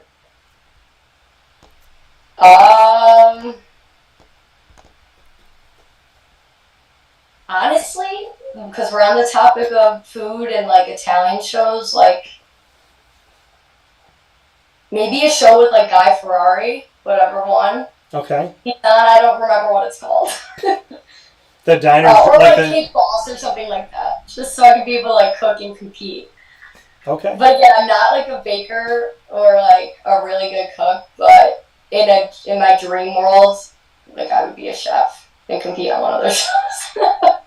Well, I have said on Chopped that I would want to be on that show. Chopped, yes. Because that's the one where they like give you 3 ingredients and they're like make something and it's like beef, cantaloupe, and mushrooms, and you have to make something with all that stuff. So that always fascinates me because I'm like I watch it, I'm like, what are they gonna make with these ingredients, and how is it gonna taste good?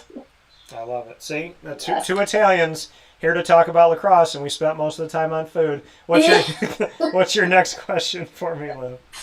Ooh, on the topic of food, what about your favorite dessert? That's so tough. I'm gonna say there's only one right answer. There's only one right answer. Yes. So there's something that I make in memory of my grandmother on my dad's side. And you can't really buy this anywhere because a lot of places don't sell it. But I make, and it's not called ricotta for all you people watching that are not Italian, rigot pie. I make rigot pie. Walk me through that. So I make rigot pie. It's like it looks like a cheesecake. It's not as thick. It's high, and I put chocolate chips in mine. But it's like having a cannoli, but it's a full on cake. And it just has a unique taste to it. 9 times out of 10, someone's never had it. They say, "What is it going to be good? It's cheese. I don't know." Da da da. And people like make weird faces, and then they eat it, and then they want more. So I'm going to tell you a secret, and I know that this is broadcasting all over the world, but it's going to be our secret. Okay? Okay. I make 2 pies during Thanksgiving. I put one upstairs. I put one in my downstairs refrigerator.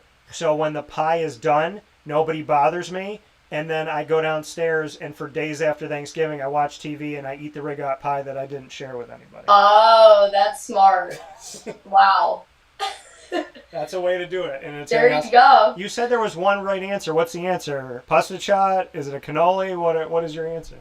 Brownies. I'm a big chocolate girl, yes. Okay. But you can't make them where they're like crunchy. It has to be like very moist and dense. Like almost undercooked. That's how I like it. Well, you did describe them in the perfect fashion. You cannot make them crispy. They have to be moist, and it has to be a dense brownie. So yes. Yeah, the 2 words to describe how you're supposed to make it. My question back to you, since I just went to Italy, if and when you go to Italy, where is the first place you would go? I would go to Amalfi Coast. I always see pictures. I don't know if you went there when you visited, but just like I feel like that whole aesthetic is so up my alley, and just like I love being on the beach, so that would be the first place I would go. Yeah, I broadcasted live from the Isle of Capri. Ooh. Which was, I was sitting on the rocks in the water while I was broadcasting. And how did that work? It looked like I was in a screensaver. It was like... That's amazing. It was the water. It was like turquoise turn into blue. You could just see through everything. You could see like I can't even. I mean, Capri is just. It's. I mean, people live there. They live on the island. I mean, it's absolute. Like, there's no. My dad's like, what was your favorite part of Italy? And I'm like, it was all different. Like, we went to Napoli, we went to Roma, we went to Capri, we went to Maddaloni, we went to Tortora. So, like, and yeah, I was really spoiled with all that and experiencing it. So, okay. Do you have family there? So we know that my dad's family's from Maddaloni and my mom's family's from the Calabrian region. We did not get in touch with any family while we were there. However, God being God, first night in Napoli, we just decide, let's come out of our hotel, let's walk to the left, and then let's go to the end of that road, go to the left and go to the right, and we just walk through this thing it's a beautiful area. And what do we see on our left-hand side? A burger place called Tortora's. So I actually met Fernando and the owner, and him and I are talking about doing a little collaboration with him being in Napoli and me being here and us both being Tortoras. So wow, what a coincidence! Yeah, that was really crazy. My question. So that was my question. So your last question for me. Okay.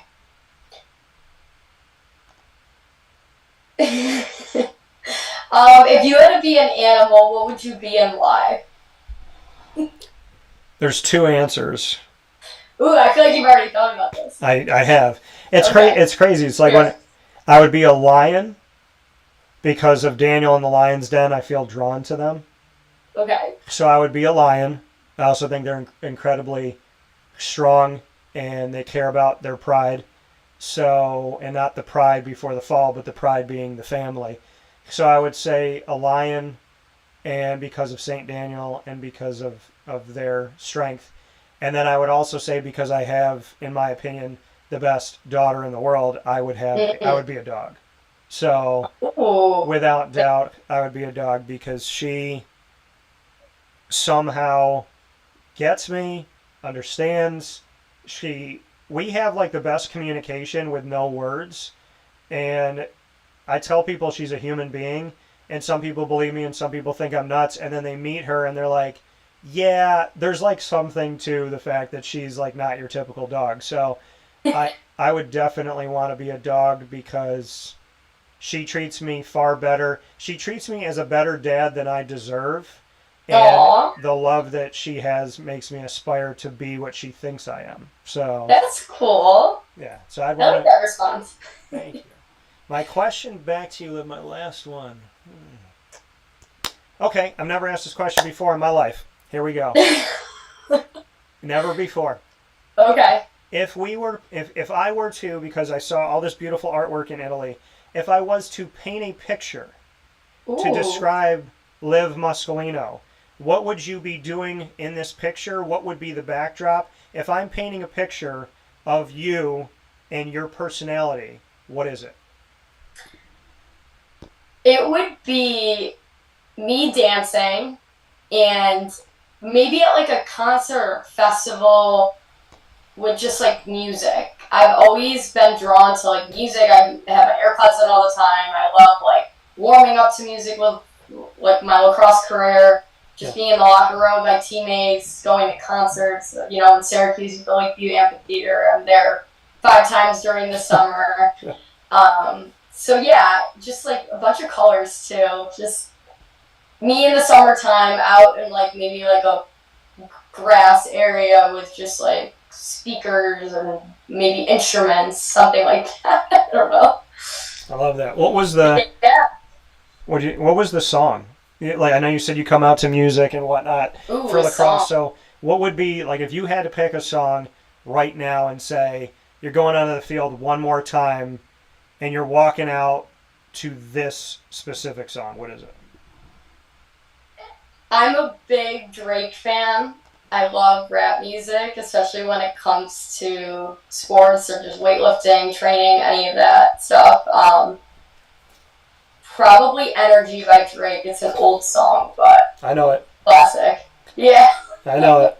No, I'm a big Drake fan, but I will say one of my favorite lines, maybe my favorite line by Drake, comes from Headlines, where he says, "Tuck my napkin in my shirt because I'm just mobbing like that." So there's Yes, I love that. And I will also say that as much as Kendrick went after Drake, that song, Not Like Us, I called up my buddy Isaac, we're like brothers, and I said to him, I was like, dude, I said, he picked on him, he said this stuff, he called him like these insane things. He goes, I know. And then I was like, but it's a banger. Like it's that song is everything to me. I love that song. I'm like, I hate that they were beefing, but I love that happened so that song could come out. Yeah. And so you feel the way I feel. We both love Drake. However, the Drake diss track was a really good, it was a catchy song. Essentially, yes. Yeah.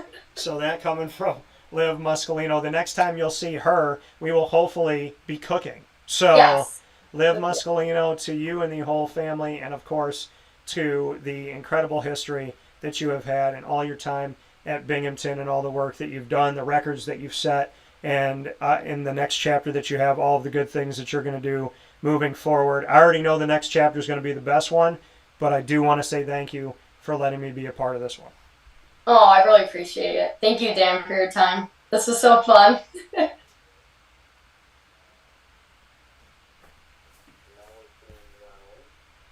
Here's a message from Renee from Bryan's Landing, located on 6523 East Seneca Turnpike in Jamesville, New York. Open Tuesdays and Wednesdays for dinner, Thursday through Saturday for lunch and dinner, and Sundays for brunch. It's a lot like the way that my mom and dad ran their restaurant. We have put in place a lot of people that are family to us, very similar to how my dad hired people that were family to him. And then the tradition I'm carrying on is a lot of the items that are on our menu are my dad's. And he taught our chefs how to recreate his dishes. So I think that Tommy McNerney, who our executive chef is, to him it is an art. And I think that when he does create a dish, it's not just about making the food taste delicious, which is definitely our priority, but it's an art to him, and it's almost like his canvas on a plate where he just wants the colors to look great, and people love it because he takes pride in that. And Bryan and I appreciate that. We want it to obviously look good and taste good. I will tell you, when we opened up, it was 6 weeks before COVID. And what was amazing was the community, our friends and family stepped up, and everybody did takeout. Everybody supported us. Our hearts were just so filled. So to Bryan and I, obviously our friends come all the time, and we just have repeat customers in Jamesville, and I think people going to our previous restaurant in Green Lakes are making the trip to come to Bryan's Landing to support us.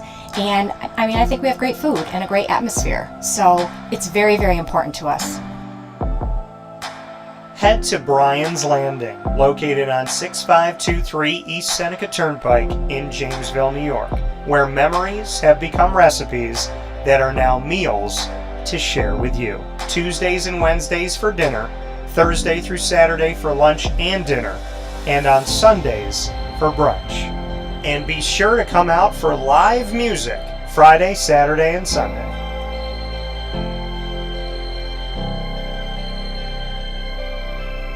Here is a special message from Brian Bruno, owner of Servomation Refreshments Incorporated. I grew up in the family business, had the experience of working for a national food service company with thousands of employees, and as much as I enjoyed the experience I had, there's something about, owning my own company and being able to change the things I saw wrong with the industry firsthand, which is why I moved back to my hometown in Canastota, New York to launch Servomation. It was back in 2007. When we first started the business in 2007, really you didn't find any machines with credit card readers. There was a lack of variety in machines. You got stuck with basically whatever the vending company wanted to sell that day. There was a lot of inefficiencies in the business, and those were all things that we saw as opportunities, both from a customer level to improve and from an operating level to be more efficient. We've really been at the forefront of introducing retail technology into our space. We were doing self-checkout back in 2009 before it really became a national phenomenon. The whole point of it isn't to just improve the customer experience. It's to make it feel more like a retail environment where people don't have to be afraid of what they're buying behind glass. They don't have to be afraid of not being able to see the ingredients of the packages. It was an easy transaction from that standpoint. If we were to reinvent something, we wanted to make sure what we were making looked and felt more like a deli and not like something that you would traditionally see in a vending machine. I was tired of hearing for years the customers say the wheel of death because the vending machine would circle around with the same tuna salad in it. What we wanted to do was it really change the perception of that food. So allowing customers to touch it, allowing customers to feel the weight of it, allow customers to see the freshness of it, and also the variety of it really helps them change the perception and ultimately the value of what we bring to them. The point of differentiation you have to make is either in value or the quality, and I think on both of those fronts, Servamation has really in large part changed that value system for employees, so they no longer have to worry about bringing their food from home or having to leave their desk during the day and rush out to get back in time for their break to end. We're bringing something that they can count on in their break room every day, and they know it's going to be there, they know it's going to be fresh, and they don't have to worry about it being sold out or something that they don't enjoy. We've also heavily invested in flavored water machines, so you can get a glass of water with a fresh piece of fruit in it, along with bean to cup coffee machines. So there's not a day that goes by we're not surprised when we get customers that call us and say, we didn't know you could do all this. We're really lucky to have a strong group of dedicated employees. Most of our employees have been with us since inception. They're family to us, and people like doing business with people they like and trust. And I think the same thing goes for employees. In a day and an age where there's a lot of corporations that just look at an employee as a number and don't get to know them, that's just not the way I was raised or how I like to do business. So we're a little old-fashioned. We like getting close to our employees. We like knowing how we can help them. We like knowing how we can improve their lives, adjust their schedules, whatever it may be to help improve their quality of life. And we think in the end that makes for a happier employee. We're fortunate enough to have really grown over the last several years, and from Pennsylvania to Massachusetts to Connecticut, we really do have a strong connection, even though we're not in the rooms every day with these employees. There's not one single employee that we feel like we don't know, and certainly we know they can call us at any time, and they're definitely treated as family to us. I wake up every single day really excited to surprise our customers in a good way. The one thing I can tell you is I think that every one of our employees and every one of our customers will continue to be at the forefront of every decision we make. Find out how Servomation can help you and your business by going to servomation.com.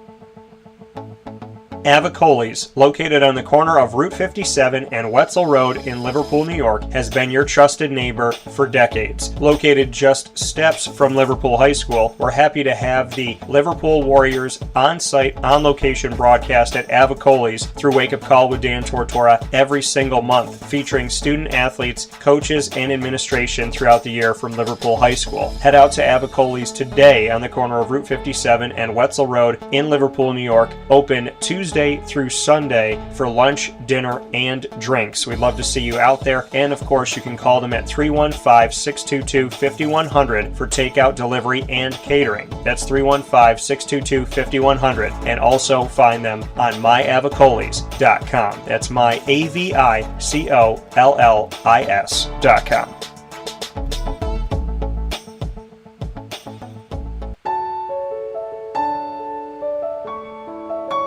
Having peace of mind when you're out of town that your furry-loving friend is safe and sound means taking them to Canine Campground, because we all know that when it comes to the love of our pets, it goes well beyond the call of duty to make sure they're safe and sound. Right, Lily? So take a ride to 242 Johnson Street in East Syracuse, New York, and see Canine Campground and where your dog will be staying in the classic cabin, the executive cabin, the grand cabin, or of course the luxury cabin, because if you know Lily, you know she loves luxury. Now you don't have to wait to the last minute to find a family member or a friend that'll take your dog for a few days.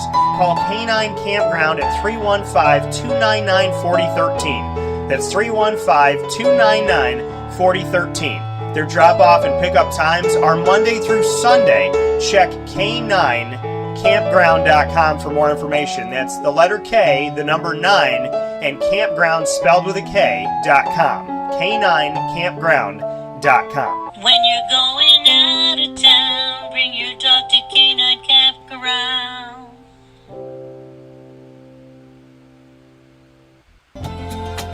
Looking for your next ride?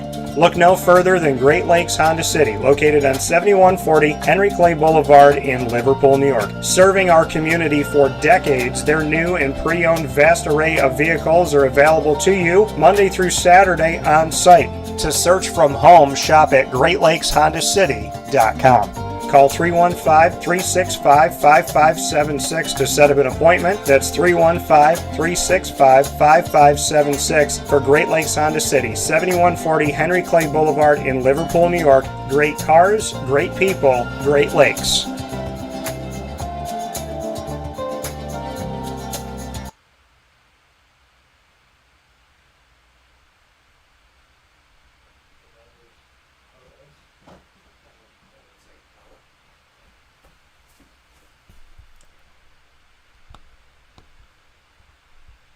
Here's a message from Renee from Bryan's Landing, located on 6523 East Seneca Turnpike in Jamesville, New York. Open Tuesdays and Wednesdays for dinner, Thursday through Saturday for lunch and dinner, and Sundays for brunch. It's a lot like the way that my mom and dad ran their restaurant. We have put in place a lot of people that are family to us, very similar to how my dad hired people that were family to him. And then the tradition I'm carrying on is a lot of the items that are on our menu are my dad's. And he taught our chefs how to recreate his dishes. So I think that Tommy McNerney, who our executive chef is, to him it is an art.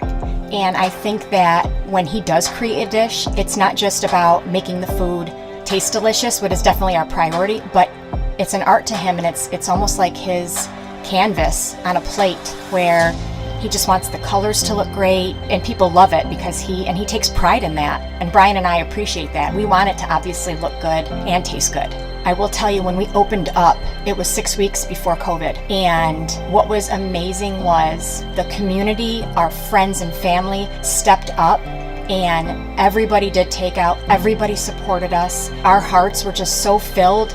So to Brian and I, obviously our friends come all the time, and we just have repeat customers in Jamesville, and I think people going to our previous restaurant in Green Lakes are making the trip to come to Bryan's Landing to support us. And I mean, I think we have great food and a great atmosphere. So it's very, very important to us. Head to Bryan's Landing, located on 6523 East Seneca Turnpike in Jamesville, New York, where memories have become recipes that are now meals to share with you. Tuesdays and Wednesdays for dinner, Thursday through Saturday for lunch and dinner, and on Sundays for brunch. And be sure to come out for live music Friday, Saturday, and Sunday.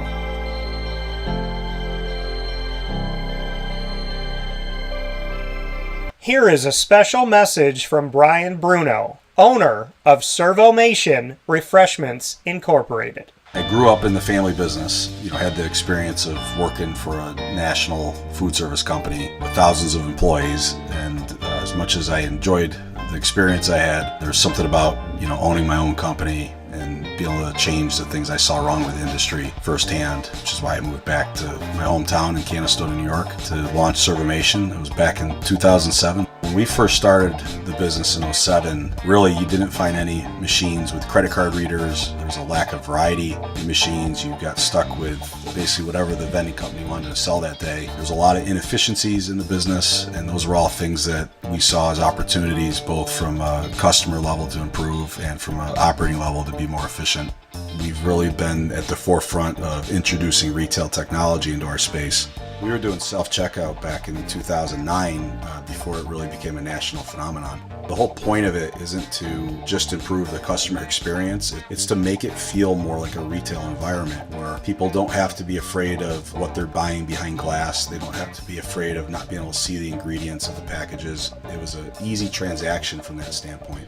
If we were to reinvent something, we wanted to make sure what we were making looked and felt more like a deli and not like something that you would traditionally see in a vending machine. I was tired of hearing for years the customers say the wheel of death because the vending machine would circle around with the same tuna salad in it. What we wanted to do was it really changed the perception of that food. So allowing customers to touch it, allowing customers to feel the weight of it, allow customers to see the freshness of it, and also the variety of it really helps them change the perception and ultimately the value of what we bring to them. The point of differentiation you have to make is either in value or the quality. And I think on both of those fronts, Servamation has really, in large part, changed that value system for employees. So they no longer have to worry about bringing their food from home or having to leave their desk during the day and rush out to get back in time for their break to end. We're bringing something that they can count on in their break room every day, and they know it's going to be there, they know it's going to be fresh, and they don't have to worry about it being sold out or something that they don't enjoy. We've also heavily invested in flavored water machines, so you can get a glass of water with a fresh piece of fruit in it, along with bean-to-cup coffee machines. So there's not a day that goes by we're not surprised when we get customers that call us and say, we didn't know you could do all this. We're really lucky to have a strong group of dedicated employees. Most of our employees have been with us since inception. They're family to us, and people like doing business with people they like and trust. And I think the same thing goes for employees. And in a day and an age where there's a lot of corporations that just look at an employee as a number and don't get to know them, that's just not the way I was raised or how I like to do business. So we're a little old-fashioned. We like getting close to our employees. We like knowing how we can help them. We like knowing how we can improve their lives, adjust their schedules, whatever it may be to help improve their quality of life. And we think in the end that makes for a happier employee. We're fortunate enough to have really grown over the last several years, and from Pennsylvania to Massachusetts to Connecticut, we really do have a strong connection, even though we're not in the rooms every day with these employees.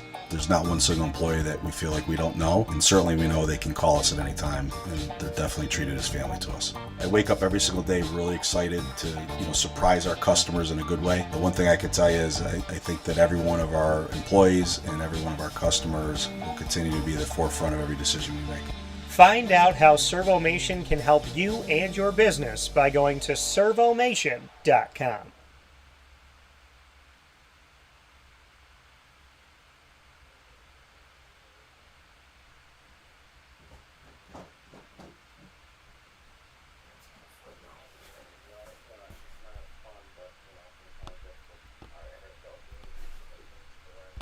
Carvel DeWitt, it's what happy tastes like. Do you know why? Because we make ice cream. Creamy, rich, flavorful ice cream. Not yogurt or iced milk like some of our competitors. Ice cream. Fresh, by hand, daily. For the calorie conscious, we have something new for you. Our new Carvelite. Same great flavor, creaminess, and texture of our regular ice cream with only 35 calories an ounce. So whether you want an ice cream cake, flying saucer, dasher, carvalanche, hard or soft ice cream, we will satisfy your craving with our fresh, handmade regular or new Carvelite ice cream. Carvel DeWitt. It's what happy tastes like. The Wildcat Sports Pub in Camillus, New York is located on 3680 Milton Avenue in the Home Depot Plaza. It is your family-friendly sports bar and restaurant. Folks, some sports bars aren't family-friendly. Some family-friendly restaurants are not sports bars. The Wildcat Sports Pub in Camillus, New York is proud to be both. It is that marriage that you've been looking for years. The Wildcat Sports Pub is your home base for your sports bar and restaurant needs, games for the kids, indoor and outdoor activities, and enough things on the menu to come back every single week and get to try something new. They're open Sundays from noon to 8 p.m., Monday through Wednesday 11 a.m. to 11 p.m., and Thursday through Saturday from 11 a.m. to midnight. For reservations and party information, call 315-487-2222 for the Wildcat family-friendly sports pub and restaurant.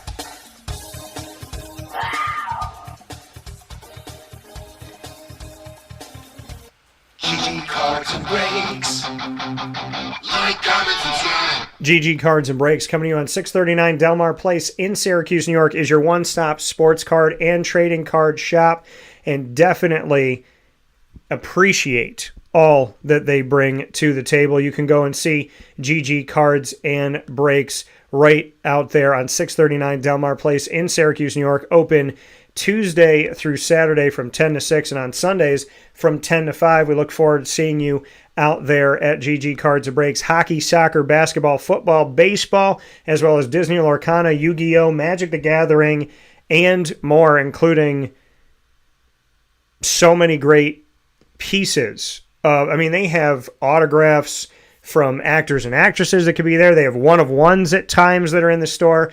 Graded cards. They just got a bunch of new graded cards in. Singles, packs, boxes. You never know what you're going to find. And it helps us all to stay a big kid. So make sure you get out to GG Cards and Breaks and fan the spirit of being a big kid. And much appreciation to the wonderful world of GG Cards and Breaks and everything they do for our community. Appreciate them so very much. 639 Delmar Place in Syracuse, New York. With that being said, here inside of Wake Up Call with Dan Tortora, where sports meets life, inside of the Great Lakes Honda City Studios, Great Lakes Honda City, 7140 Henry Clay Boulevard in Liverpool, New York. And there for you Monday through Saturday for sales and service. You can find out more by going to greatlakeshondacity.com. It is now time to jump in to our final piece of today's show as we continue Italy Week, and we do that with an Italian restaurant. Avicolli's, with the ingredients to success, proudly presented by the wonderful team at Avicolli's. The conversation today from the ingredients to success, proudly presented by Avicolli's, is accountability. That's our topic for today, accountability. So, are you accountable in your life? Do you hold yourself accountable? Accountability is a big thing. It's a very important thing in life to check yourself. Because if you're waiting for someone else to tell you that you're right or wrong, well, sometimes somebody might tell you you're wrong when you're right and you're right when you're wrong.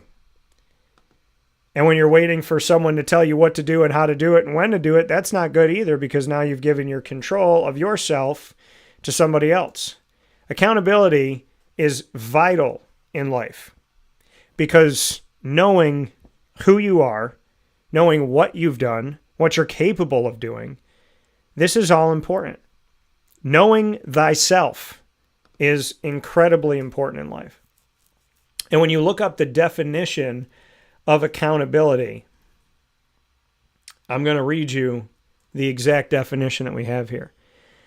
The fact or condition of being accountable, responsibility.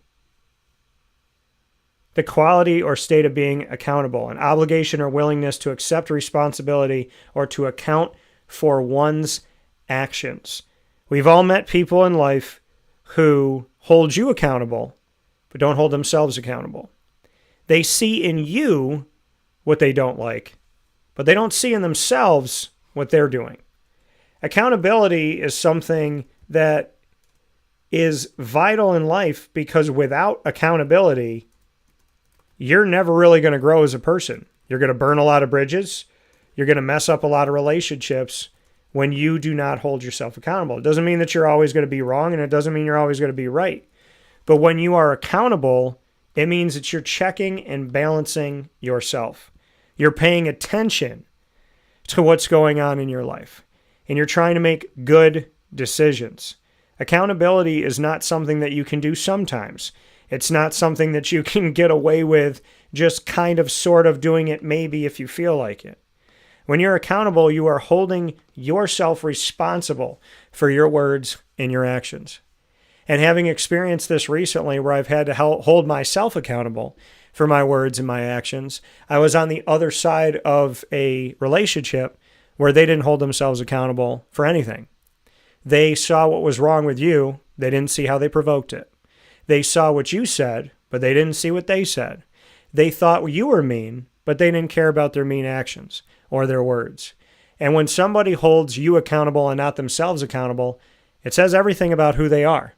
They can see in somebody else the wrong that they refuse to see in themselves. And in life, if you can't point out where you've went wrong, you're going to miss out on a lot of things.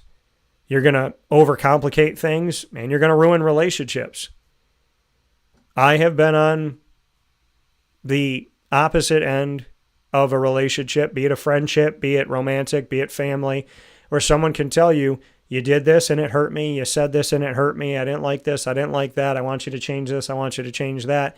While they swear at you, yell at you, call you names, put you down, provoke you, trigger you, threaten you, abuse you. And they don't see that part. Or maybe they see it, but they don't care. So accountability does not mean that you hold the world accountable. It means that you have to hold yourself to the same amount of accountability that you would ask of somebody else.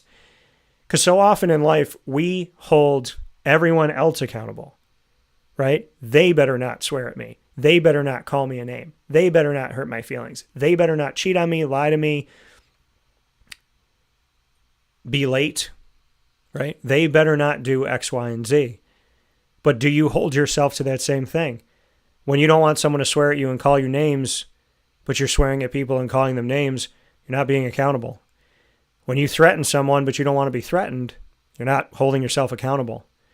When you don't like when somebody says something mean to you, but you're not looking at the fact that you pushed and you pushed and you pushed and you pushed, and that person broke.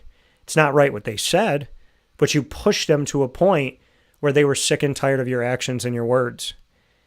So if you're going to hold yourself accountable for someone's reaction to you, you have to hold yourself accountable for the actions that cause that reaction. And that's something that I don't think everybody does in life. They look at the reaction, but they don't look at the action. They don't look at the trigger. They look at the response. Well, somebody shot me back figuratively. Well, who fired the first round? You did. Is it right for two people to shoot at each other literally or figuratively? No. But if someone shoots first, why should they be surprised at someone who shoots back? And, you know, in my life, I've been in relationships where someone's picking on me, and I bite my tongue 97% of the time. And then 3% of the time I didn't. And I hold myself accountable for that 3%. Somebody else looks at me and goes, think about all the times you could have said something and you chose not to. Good for you. And I respond and say, I have to hold myself accountable. I should 100% of the time not let somebody bring me down to their level. And 3% of the time, I did. 3% of the time, I swore. I said something mean. I said something I wouldn't want somebody to say to me. And so, yeah, I don't want to look up at God one day and say the majority of the time I was a good person. The majority of the time I bit my tongue. The majority of the time I didn't swear back. I want to say all the time I didn't swear back. All the time I bit my tongue. And if you're in a relationship where you're biting your tongue, walking on eggshells, and you're constantly having someone treat you like you're not enough to the point where you want to react, get out of the relationship.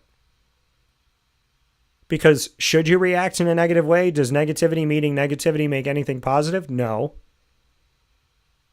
But when I look at myself and say, okay, most of the time that this person tried to egg you on, you didn't react. But of the few times you reacted, I don't just ask you, why didn't you have self-control like you did the other times? I say, why are you in a relationship where you're constantly having to keep yourself from reacting? When someone is verbally abusing you and being narcissistic, why do you put yourself there? Because you can be upset, like, okay, well, every time this person attacked me, most of the time I didn't say anything. But the couple times I said something, I was hurtful. And I was mean. And having more time to think about it, I'm like, well, I'm happy I didn't react most of the time. I'm disappointed in the times I did react negatively. But I'm asking myself, why would I be in a relationship where I'm trying to stop myself from meeting negativity with negativity? If someone's giving me negativity, just get out of the relationship. There's no friendship, family relationship, business relationship, or romantic relationship where someone should be verbally, physically, and or both abusing you to the point, well, at all, really.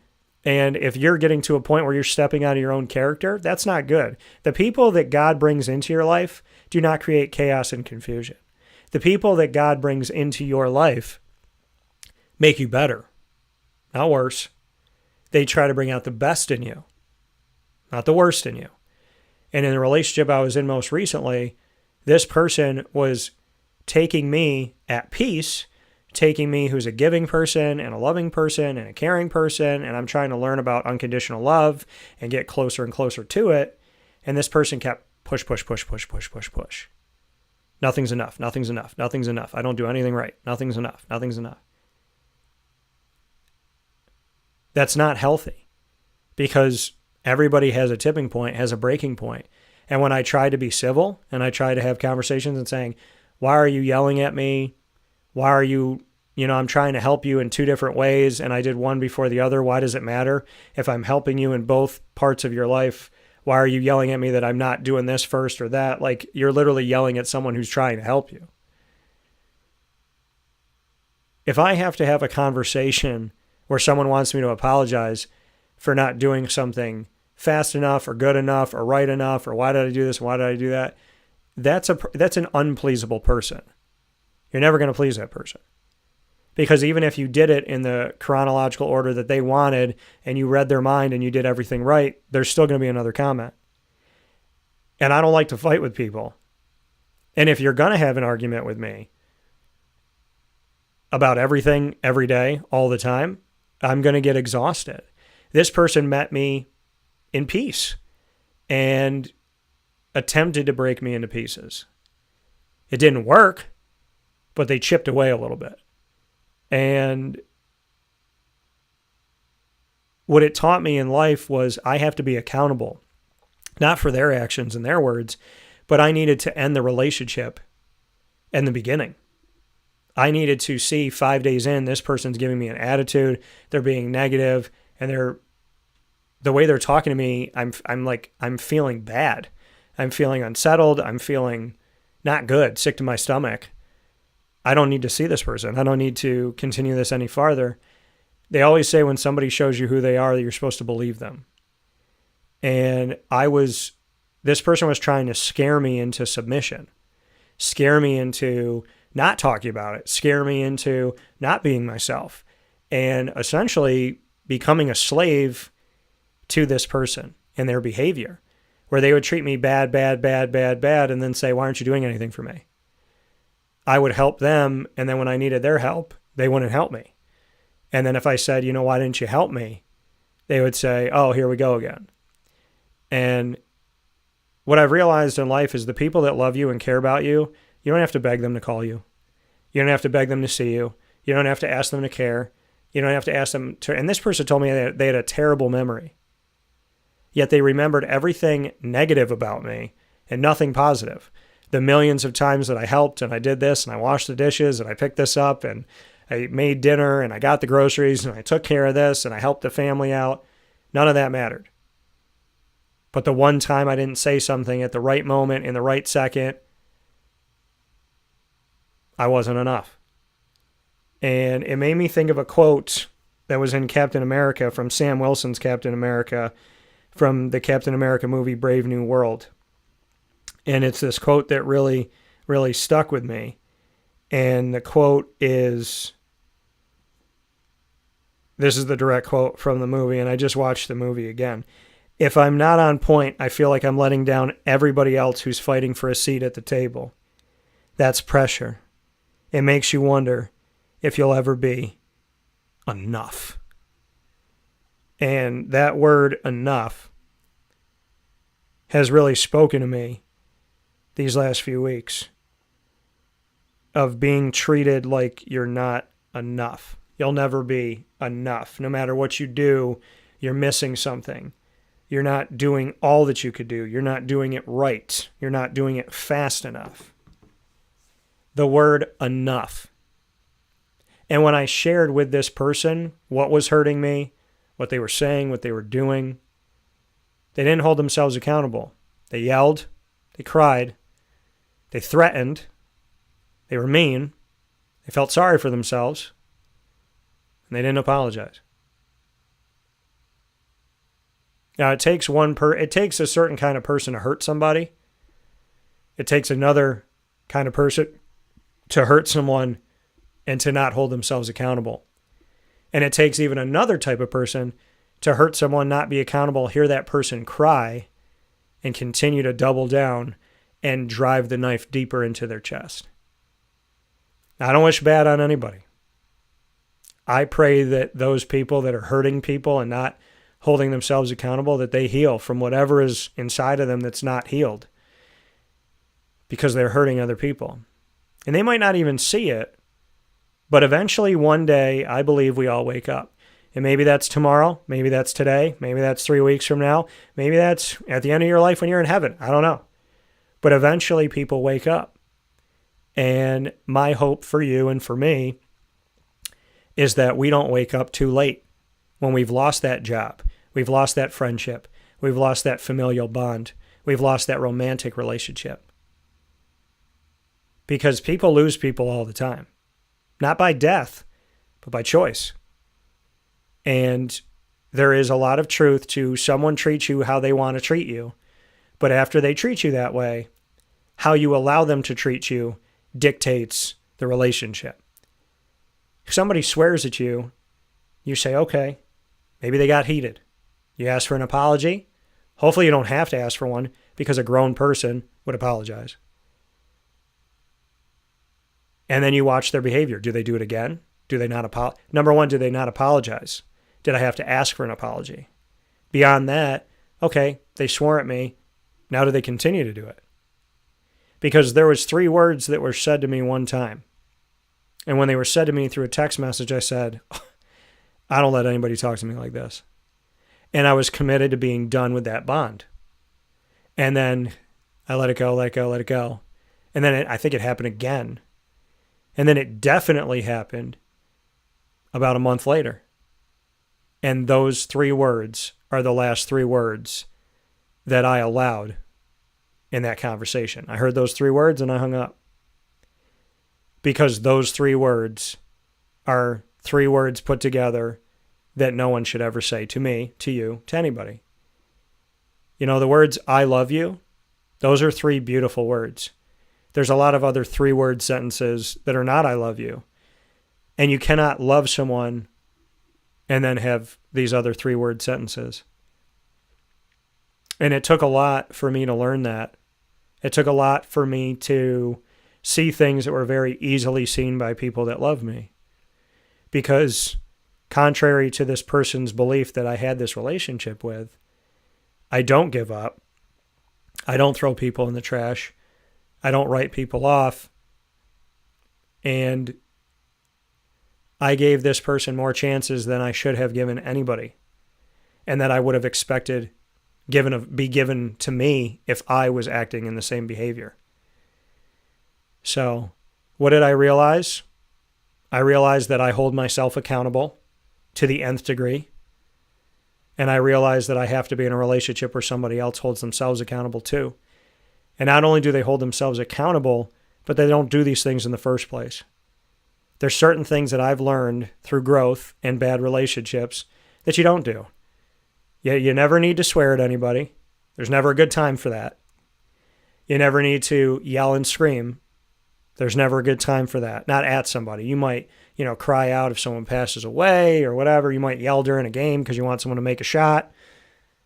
But yelling and screaming at someone, calling people names, attacking their character, attacking their job, attacking what they love,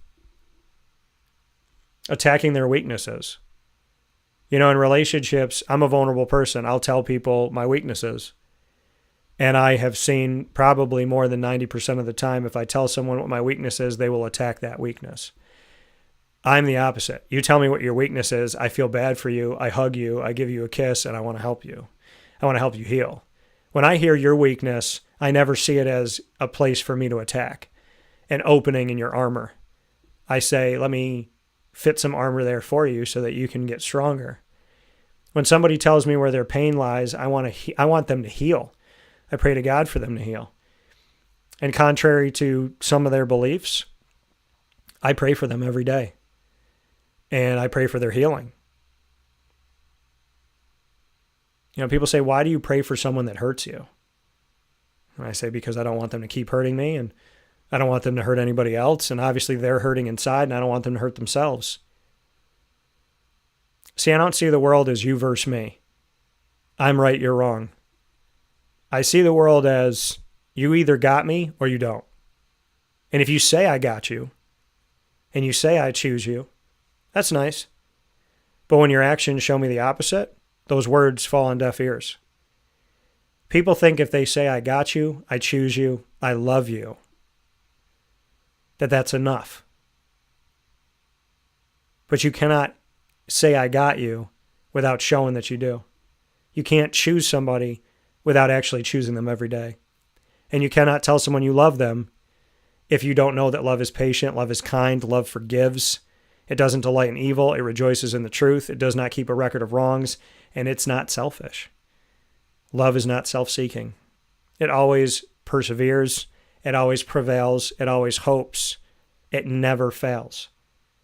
When you're in a relationship and someone tells you that they love you and they're not persevering, they're not hoping, they're not trusting, they're failing you, they're selfish, they're keeping a record of everything you've ever done or said that they consider wrong, they're not patient with you, they're not kind with you, they delight in evil, they don't rejoice with the truth. When you tell them the truth, they don't care. That's not a Pillow's definition of love at Kohl's. It's God's definition of love from 1 Corinthians.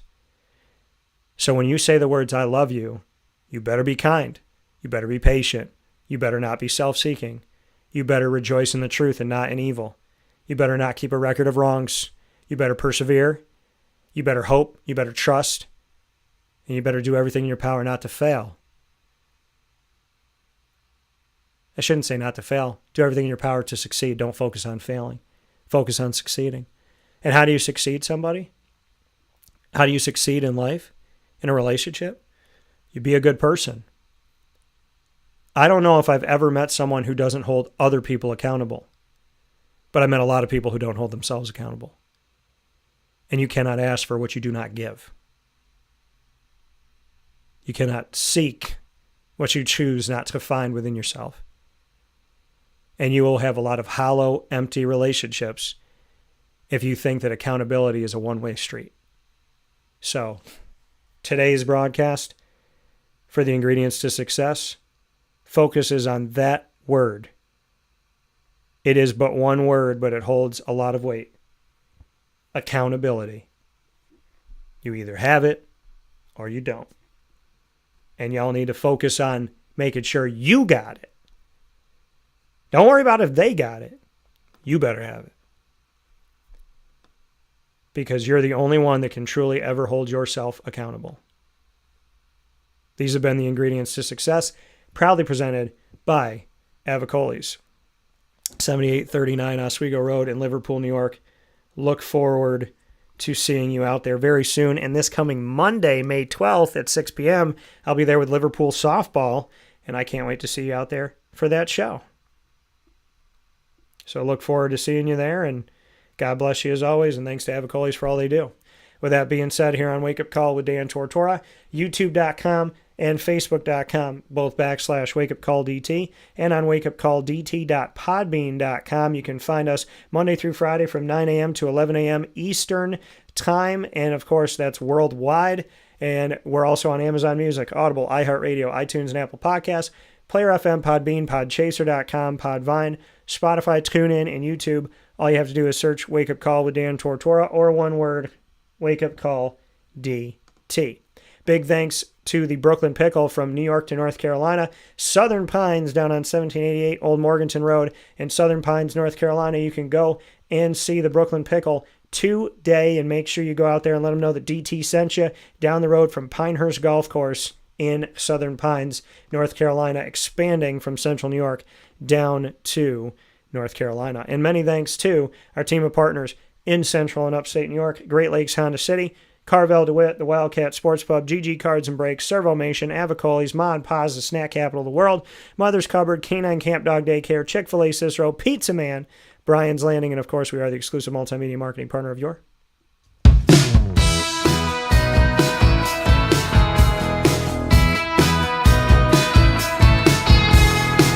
Lemoyne College Dolphins. It's Fins Up every single month on Wake Up Call with Dan Tortora. Find your Dolphins every Wednesday during Dolphin Time, Wednesdays at 9 a.m. Eastern Time, with student athletes, coaches, as well as alumni, future Dolphins, and administration. You can find it all by going to youtube.com/wakeupcalldt. Click subscribe, hit the notification bell, and find our Lemoyne Dolphins playlist. You'll also find the Dolphins on wakeupcalldt.com on the homepage and underneath the exclusive partners tab. For more information, go to LeMoyneDolphins.com and fins up.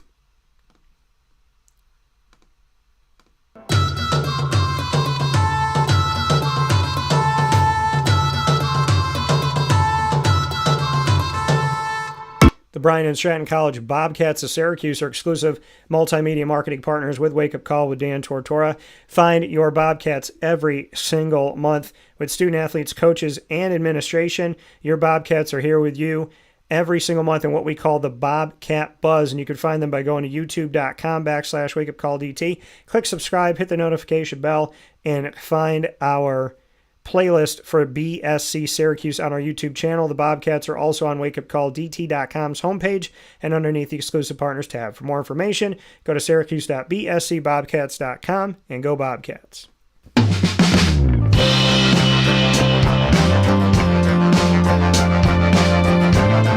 The Binghamton University Bearcats are exclusive multimedia marketing partners with Wake Up Call with Dan Tortora. Find your Bearcats every Tuesday like today during Bearcat Time, Tuesdays at 10 a.m. Eastern Time, with student athletes, coaches, administration, and alumni all here for you. You can find the Bearcats on youtube.com/wakeupcalldt. Click subscribe, hit the notification bell, and find our Binghamton playlist. You'll also find the Bearcats by going to wakeupcalldt.com's homepage and underneath the exclusive partners tab. For more information, go to binghamtonbearcats.com and go Bearcats.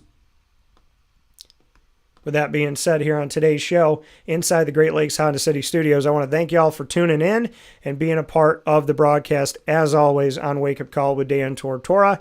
And, of course, many thanks in Italy week to my fantastic guests, Gina Castelli, Olivia Muscolino, and, of course, the Ingredients to Success, brought to you by Avicolli, focusing this week on the word accountability. Italy week continues throughout the week, as I am back home from Italy and just got home not even 48 hours ago. Looking forward to talking with you very soon, God willing. Facebook at WakeUpCallDT, X at CallDT, Instagram at WakeUpCall_DT. And speaking of Italian times and Italian Italy week and all that good stuff, we will be at Pizza Man tonight with the Baldwinsville Bees baseball program here inside the 2025 season. Come and see the Bees tonight at Pizza Man at 6 p.m. today, Tuesday, May 6th at 6 p.m. We will be on stage at Pizza Man on 50 Oswego Street in Baldwinsville, New York. Looking forward to seeing you out there and celebrating your Bees. In the meantime, from the Great Lakes Honda City Studios, this is Wake Up Call. I'm Dan Tortora, and saying to you as always, God bless, no stress, do your best. Take care of yourselves and be good to each other.